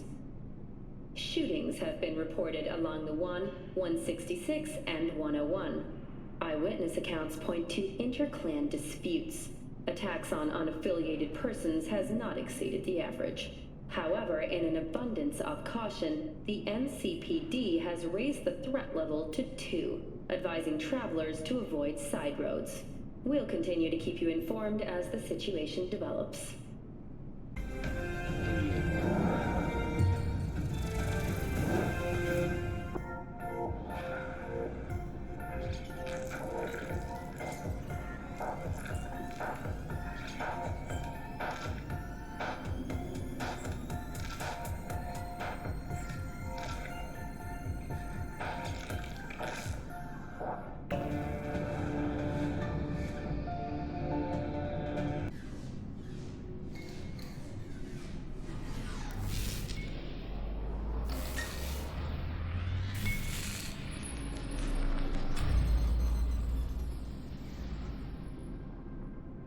What's going on, Night City? Today I've got a special show for the media heads and the dedicated voyeur, the Dynalar TX43 Opti-Zoom. Now, I've had my eye on these sweet optics for a while, because Dynalar's last model went way above my expectations. But will it do the same this time? Here's the scoop. The TX43 gives you 15 times higher magnification with just a tiny dip in resolution. Really useful for anyone looking to buy the premium version, which comes with a built-in brain dance implant. But probably the most important thing about the TX43 is that it doesn't have any neural side effects. This time round, the dizziness and migraines only occur when you're in motion. It's also worth mentioning that the TX43 Opti-Zoom's got 20 different iris patterns with dope names like Zombie, Jaguar, Chameleon, and my favorite, Snow Globe. Downsides? Dynalar's policy means you'll have to give them access to any pics taken with the Opti-Zoom for marketing or research purposes. But that's just standard procedure. Here's my verdict. The TX-43's got excellent quality to price value. So this is a solid 5 out of 5. Tune in next time and keep on chipping in.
Good evening, Night City! Tonight's guest requires no introduction as he's a staple on this show, but for tradition's sake, please welcome the star of Braindance, Rodrigo Martinez! Long time no see, Rody. Hey, up top! Prime Optics. Wait, don't tell me. Kuroshi? What else? How about you? Still a Biodyne man? Hey, if it works fine, why change it? I'd recommend the Model 300 XS to anyone in the blink of an eye. But let's get down to brass tacks. Your newest Braindance, Metal Wars, Metal Hearts, comes out tomorrow. Care to tell us a bit more? First off, it's a masterpiece. The feeling you get as a tank driver, burning fuel in your nostrils, being one with the machine. Oh, you gotta relive it yourself.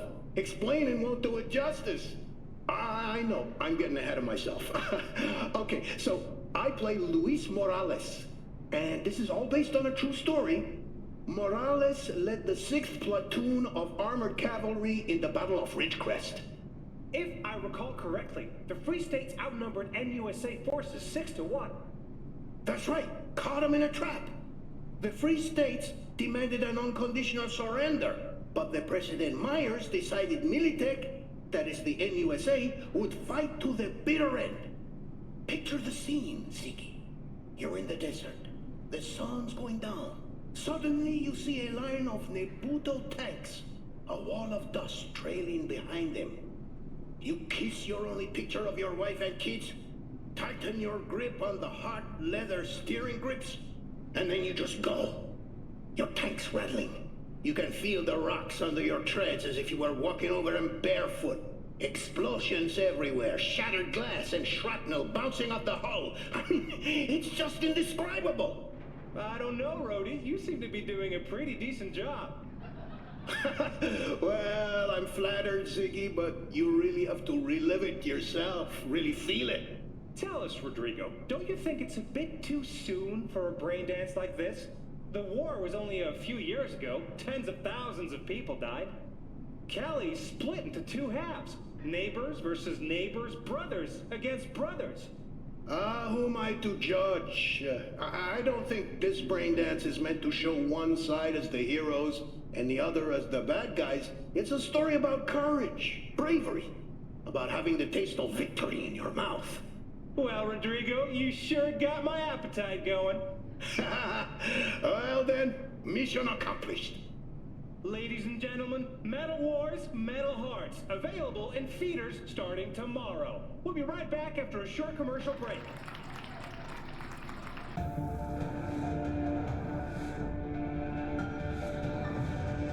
Ahoy, sea dogs! Set sail for Cleaver with Capitan Caliente's world-famous tacos, now in whale size.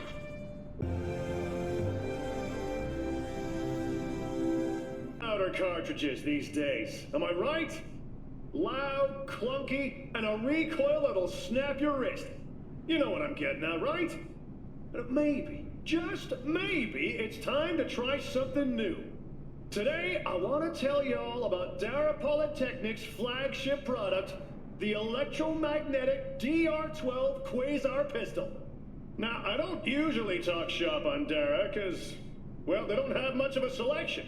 After all, they're an R&D company that makes its bread and butter from patent licensing. I know, right? Boring! But when they do manufacture a gun, it's almost always to showcase some fancy tech gimmick, which makes them preem, granted, but also unreliable and rough around the edges.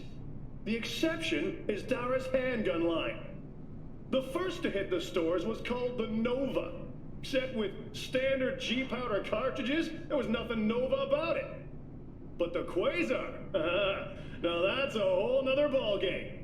The first thing you'll notice about the Quasar is the weird shape of the receiver, as if it was an assembly line error. But surprisingly, it's a really snug fit. Just, don't expect to find a matching holster anytime soon. On top of that, it's got this old-timey drum magazine that's a clear throwback to the Depression-era outlaws and bank robbers of last century. Here's the twist, though. The drum mag isn't loaded with bullets, but with birdshot. Yeah, you heard me. Now, I know what you're thinking. Birdshot?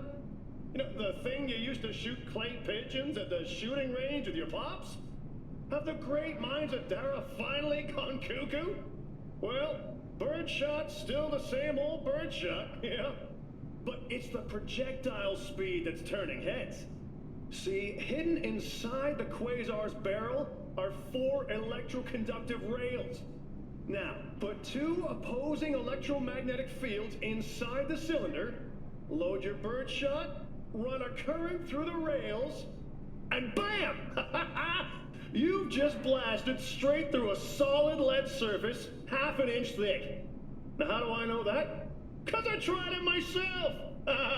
Pulling a trigger never felt so good in my life. Of course, a curiosity like this has gotta come with its downsides. If your battery dies mid-shootout, the Quasar will be about as useful to you as an industrial stapler. The quality of the components also doesn't impress. The Quasar's frame is made from cheap plastic. But hey, at least that means it won't be much more pricey than a bottle of good Japanese whiskey. But aside from all that, I'd ask myself one question. Why the hell not? Go get your Quasar in any firearms store and see for yourself. That's it for today, folks.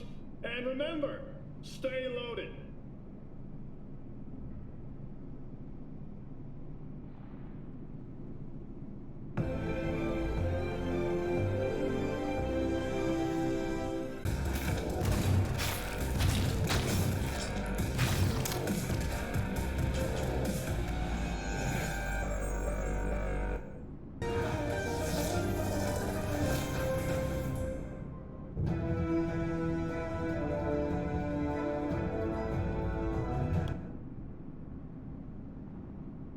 We return to today's breaking story of an attack on a Santo Domingo power station. The assailants, who remain unidentified, broke into the station and severely damaged the cooling system, which led to a sharp spike in EMP emissions. In the immediate aftermath of the attack, many residents nearest to the power station suffered critical implant failures. So powerful were the EMP, the entire city was plunged into darkness for several hours. Reports from the NCPD suggest nomad outlaws are likely to blame, and are currently weighing plans for retaliation. We will continue to keep you updated as the situation develops.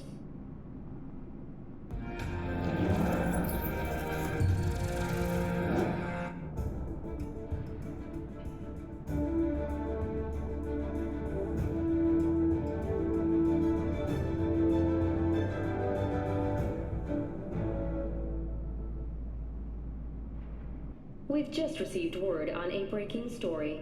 A Kang Tao AV has crashed outside of Night City. The aircraft's thrusters were deactivated by sudden EMP discharge from a nearby damaged power station in Santo Domingo. The emergency landing attempt proved unsuccessful. The passengers who survived the crash landing were met by a band of nomads. Fortunately, Kang Tao's surviving security personnel managed to fend off the attack without suffering additional losses. The company has already announced a forceful response against the Nomads' camps. After the break, President Myers has released a statement on the flow of refugees from the Netherlands.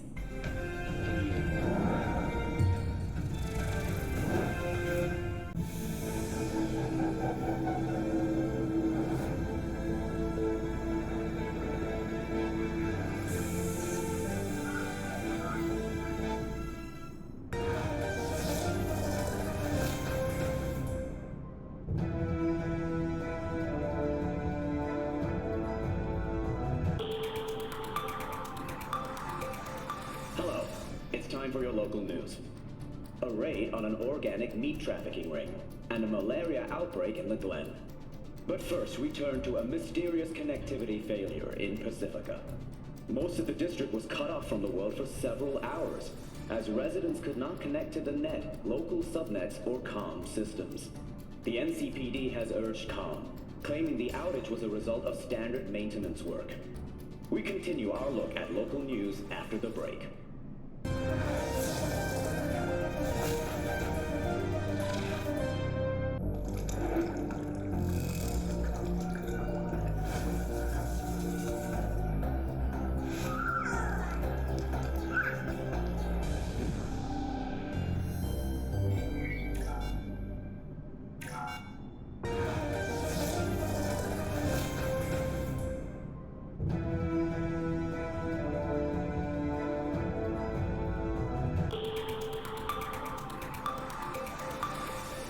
City, thank you for tuning in. It's time for the local news.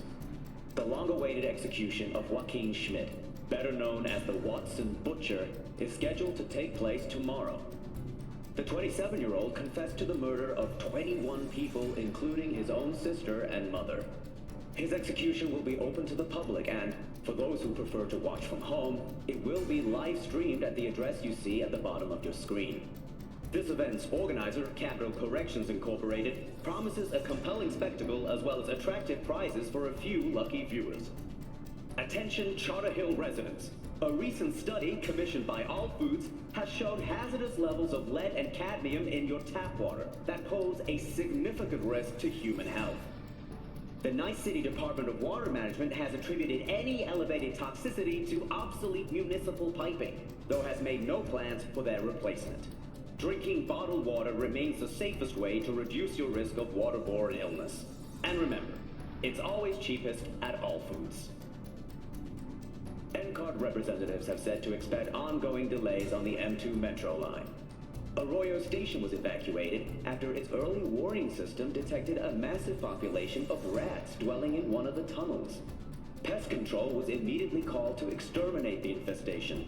But the NC Transport Authority has announced the station will remain closed until further notice. And that will do it for today's local news segment. Have a pleasant day, Night City.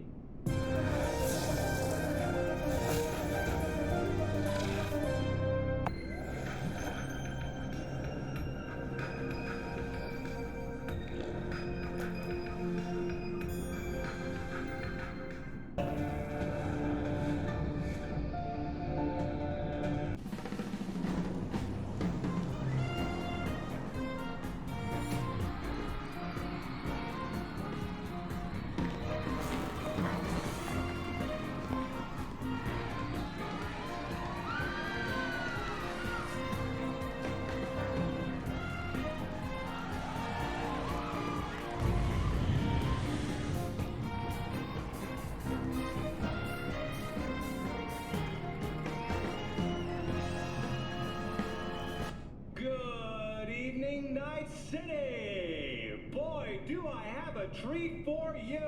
Make that 3 treats! On the show, we have the girls from... wait, how do you say it? Ass cracks?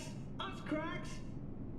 Ziki, you can say it however you want. Meow. He's pretty cute in person, isn't he? It's a relief to see you girls in such high spirits. I mean, after someone destroyed your equipment truck, it must have been terrifying. You are joking? It was wild. This is why we love Night City. It is so crazy. Exactly. Tokyo is so boring. And if a man set fire to your limo right now, what would you say to him? Invite us with you next time. Pow boom. There you have it, ladies and gentlemen. Us Cracks. Don't miss their upcoming concert. You've never seen anything like it.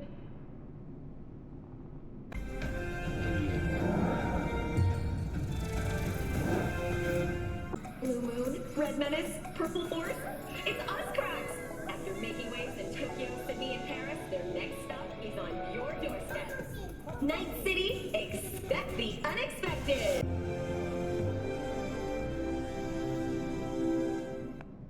Oh my god, we need to hear today's news is Novamax.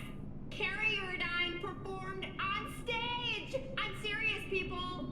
And with who? With the kick-ass cuties from Us Cracks. They did a collab on the cult hit Off the Leash, but with a new wild twist. I saw it live and wow, just wow.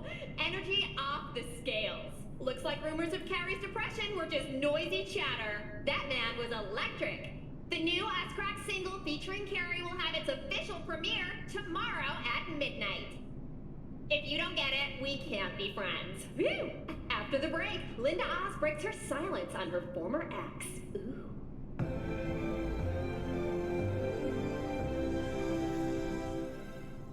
Mr. Stern, all night, every night. Don't be soft. Upgrade now.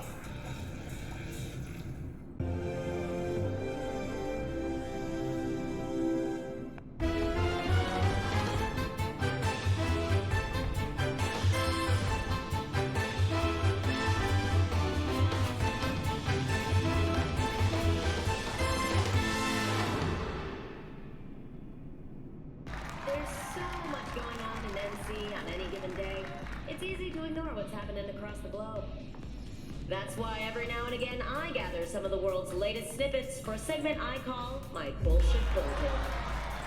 President Myers has officially unveiled a new megachurch in Salt Lake City. It stands 800 feet tall and can fit about 20,000 of its faithful inside, or approximately 3 Mormon families. The government of the Republic of Texas has announced its border guard will no longer give warning before opening fire. Before this, patrols were required to first shout, "Fuck off, this is Texas!"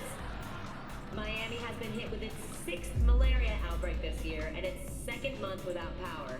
When asked for comment, Florida's governor simply said, "Tick-tock." Yesterday, 170 people were killed in a shooting in Chicago's South Side. Politicians in Washington have called it a massacre. Locals have called it a typical Tuesday. The Gulf Coast is in tatters in the wake of Category 5 Hurricane Zebediah. This is already the 30th named tropical storm to pummel the region this year. Unevacuated locals are running low on basic supplies. And meteorologists likewise on names. That is all for this Bullshit Bulletin. I'm Ruth Zing. See you next time!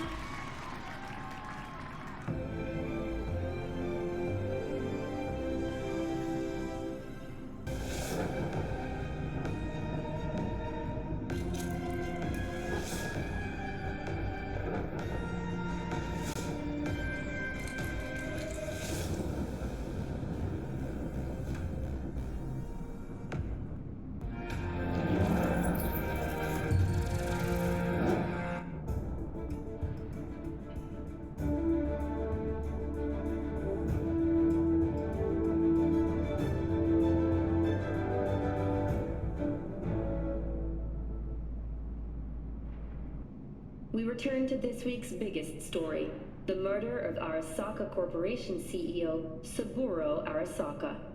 The longtime head of the Japanese megacorporation was reported slain on the premises of the Konpeki Plaza corporate hotel while attending a family gathering.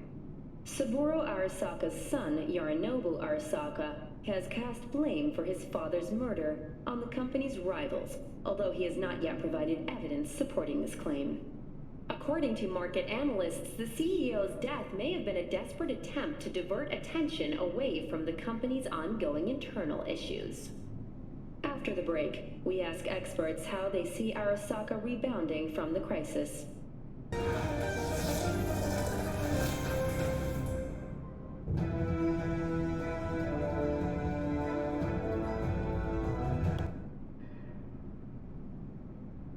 Night City is still in a state of mourning following the death of Arasaka CEO Saburo Arasaka. Flags on all city buildings were lowered to half-mast, and all major public events have been postponed until further notice. Daughter and heiress Hanako Arasaka recently arrived in the city in the wake of the tragedy. A wake will be held at Arasaka headquarters tomorrow at noon, after which the late CEO's remains will be transported to their final resting place back in his native Japan. Gomei fuku wo oinori itashimasu.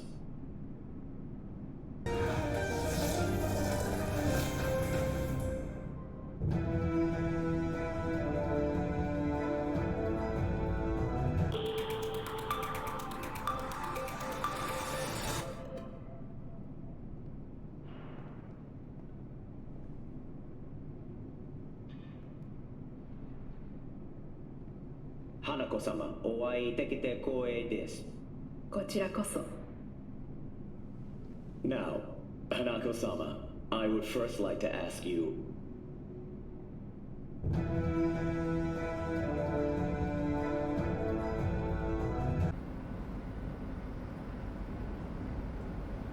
"1919 was a year of great change in our history.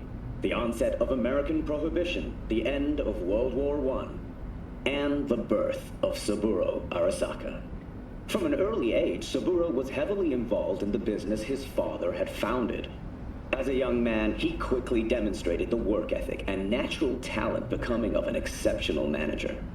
That is, until his promising career was abruptly interrupted by war upon his doorstep.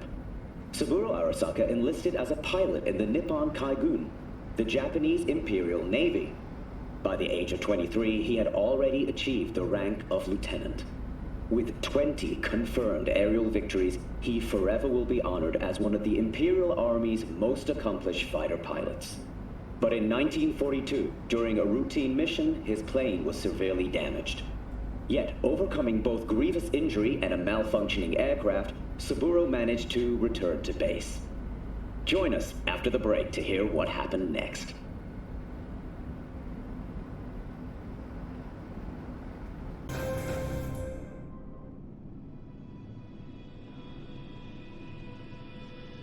The injury sustained by Saburo Arasaka in 1942 ultimately proved serious enough to disqualify him from further combat missions. He could now only watch as the empire he defended began to suffer more and more losses, until their eventual and unconditional surrender in 1945. According to family accounts, Saburo, gripped by despair and shame, had resolved to commit seppuku, but then changed his mind at the very last moment. Why? No one knows. From the day he nearly took his own life, Saburo Arasaka has refused to speak about his wartime experience with anyone. He devoted his complete attention to one thing alone, his work. Following the death of his father, Sasai Arasaka, in 1960, Saburo assumed control of the family business. Under his direction, their humble company began on its path to becoming a world-leading corporate giant. It was in 1990 when Arasaka Corp first emerged on the global 500 list. Then in 1996, after the collapse of the United States, it rose to number 2 in the rankings. At the most trying time in our history, Saburo Arasaka provided thousands of Americans with reliable work and helped us regain a sense of our former prosperity. For that, we will always owe him a debt of gratitude. Arigatou gozaimasu. Saburo.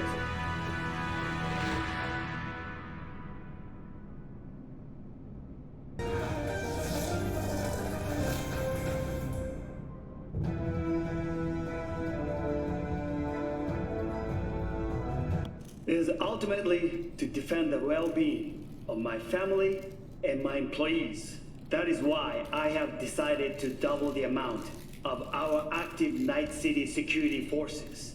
President Myers has called this a breach in the Army Accord, provocation targeted at the NUSA and Militech. Tell me then, what do we call the murder of my father Was that not a provocation? Was that not a...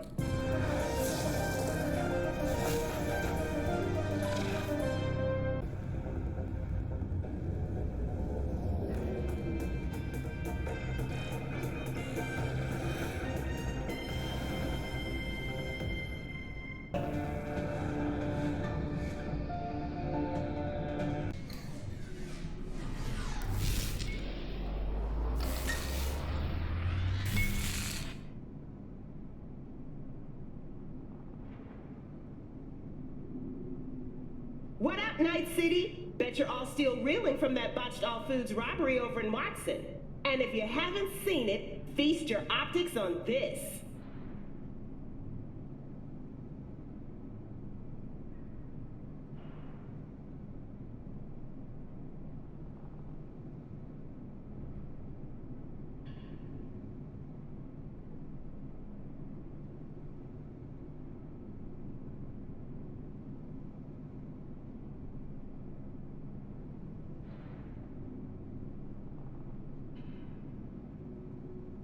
The moves on this girl, swoosh, swoosh, slicing them up like sashimi.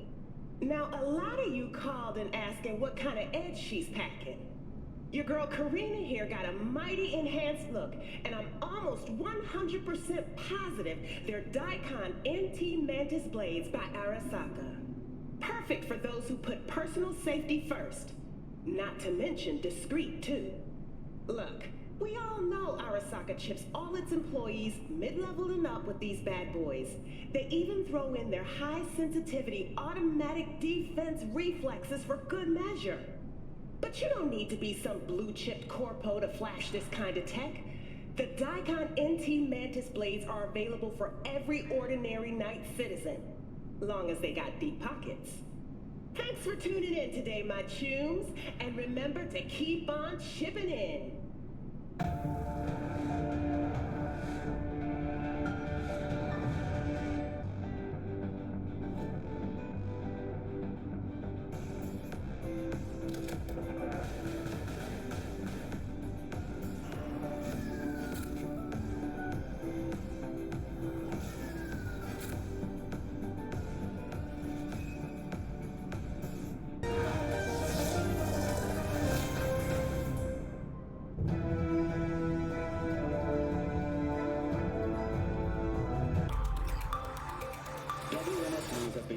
Of a breaking story. Saburo Arasaka lives once more, though now in the body of his son. The CEO was reported dead months ago, but now it's been revealed that a copy of his consciousness was made before his death. It appears his consciousness was used to override that of his son and heir Yorinobu Arasaka. This shocking development was revealed at a press conference earlier today. 皆さん、いらっしゃい。祖父はよく枯れ落ちた花は枝に戻らないと言っていました。人は誰も物心ついた瞬間から死を恐れるものです。ついに人類最大の恐怖が克服されました。私、三郎荒坂は今息子の体を使い皆さんの前に立っています。私はかつて頼信に生を与えました。彼は愛する父のためにそれを返してくれたのです。私のいない間、頼信は会社を変革しようといくつかの決定を下しましたが、これは過ちでした。私の指揮のもと、荒坂社は元の姿を取り戻します。決して揺らぐことのない強い荒坂が帰ってくることを約束いたします。ご清聴ありがとうございました。 Today is truly a historic day. Today, technology has fulfilled the promise left empty by religion. Saburo-sama, makoto ni omedetou.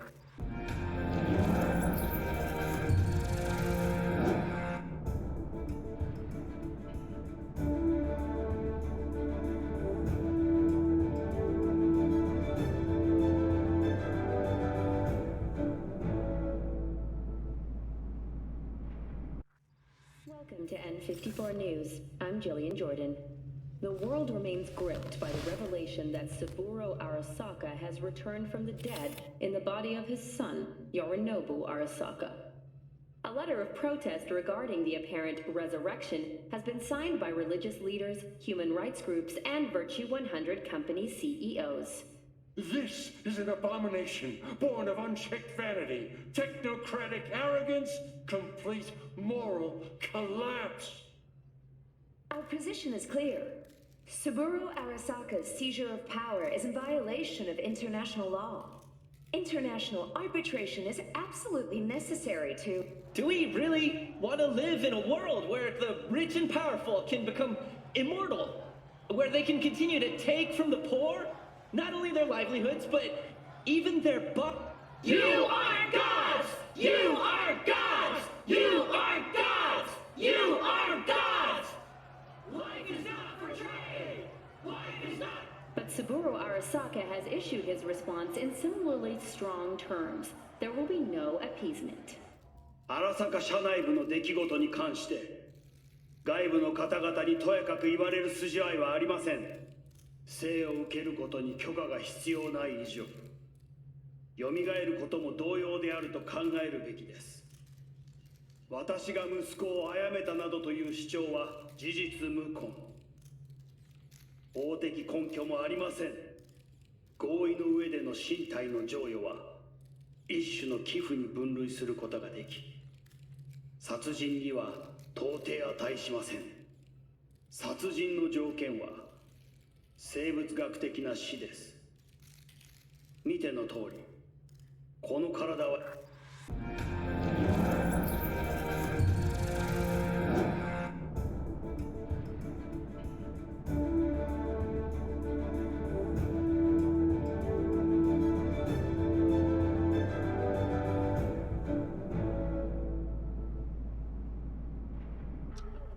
Several weeks, tensions between Arasaka Corp and Militech escalated to troubling levels.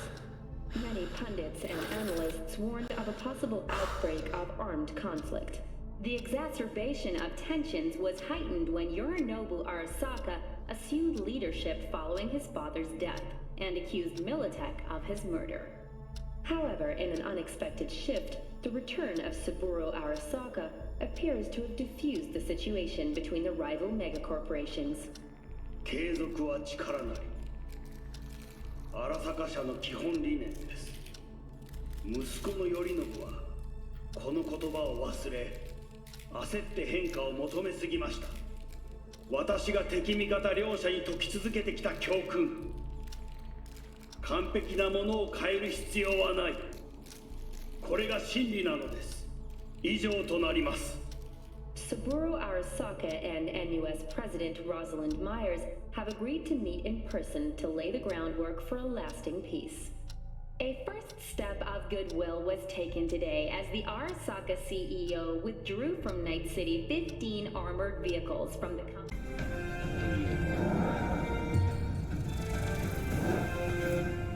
When a phantom witch leads to a fatal system error, or a body, install at your own risk. Available only on Braindance.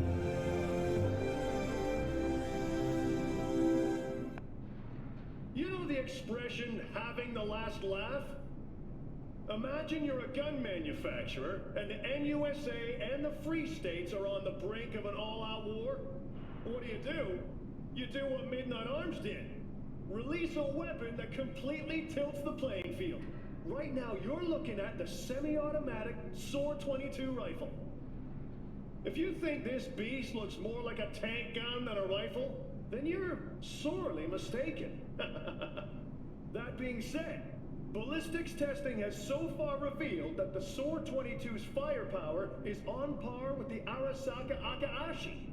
That means the SOAR-22 also has a similar recoil. So if you haven't got a full titanium endoskeletal implant and carbon fiber muscle weaves, don't even try to handle this son of a bitch. Whoever made this clearly had just two things on their mind: mass production and war. That means it's gotta be solid and reliable. Comfort and portability are not on the checklist. I've been in just about every kind of weather condition with the SOAR-22. Torrential rain, sandstorms, heat waves, you name it. And it's never jammed on me, not even once.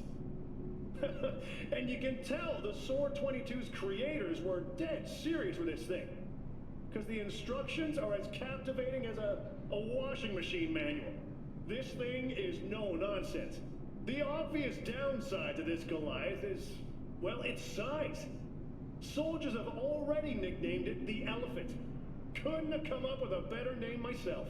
So, if you want to know what it's like to hold a real lead cannon in your hands, there's only one true contender. The SOAR-22 is available in all firearm stores. And remember, stay loaded.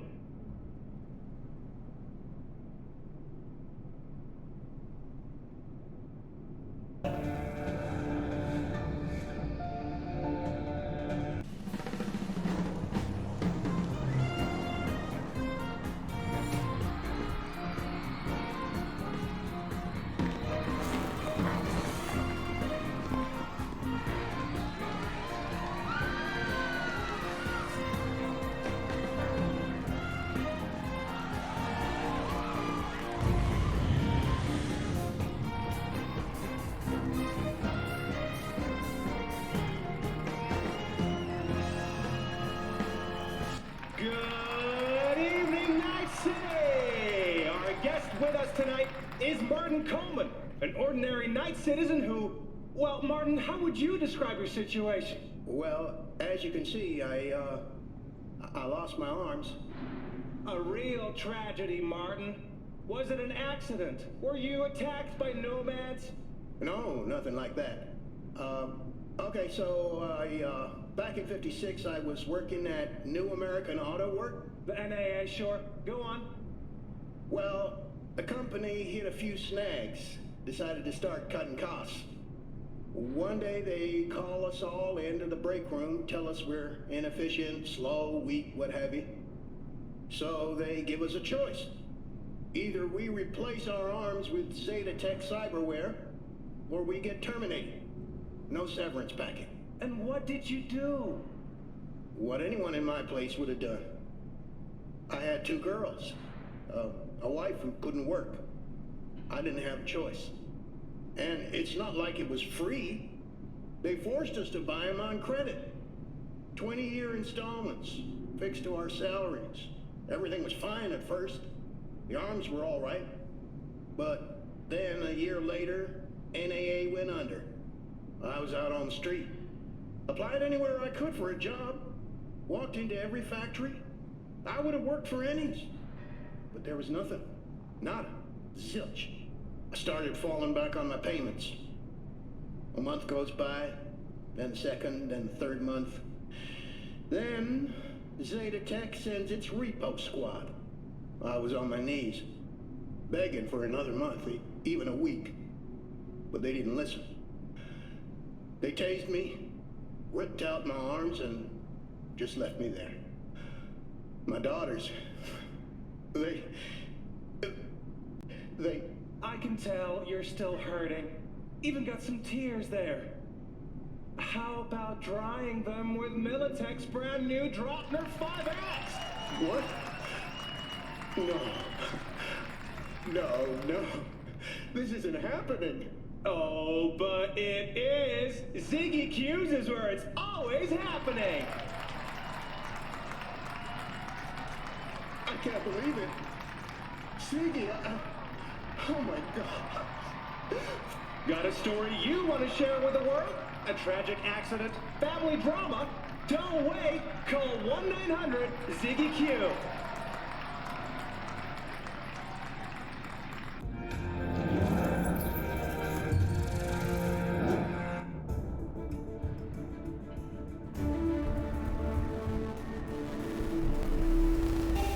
Oh, I'm sorry!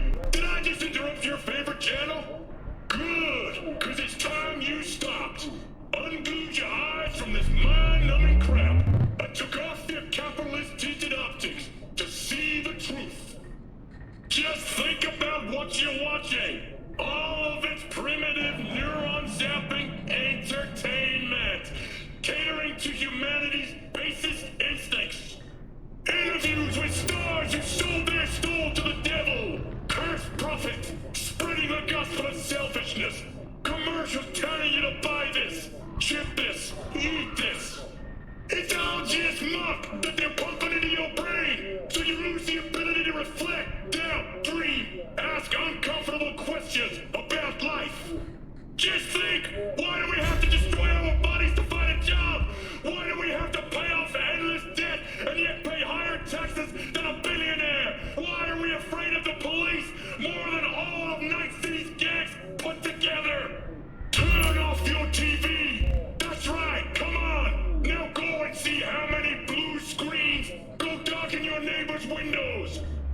how many of us there are. Think about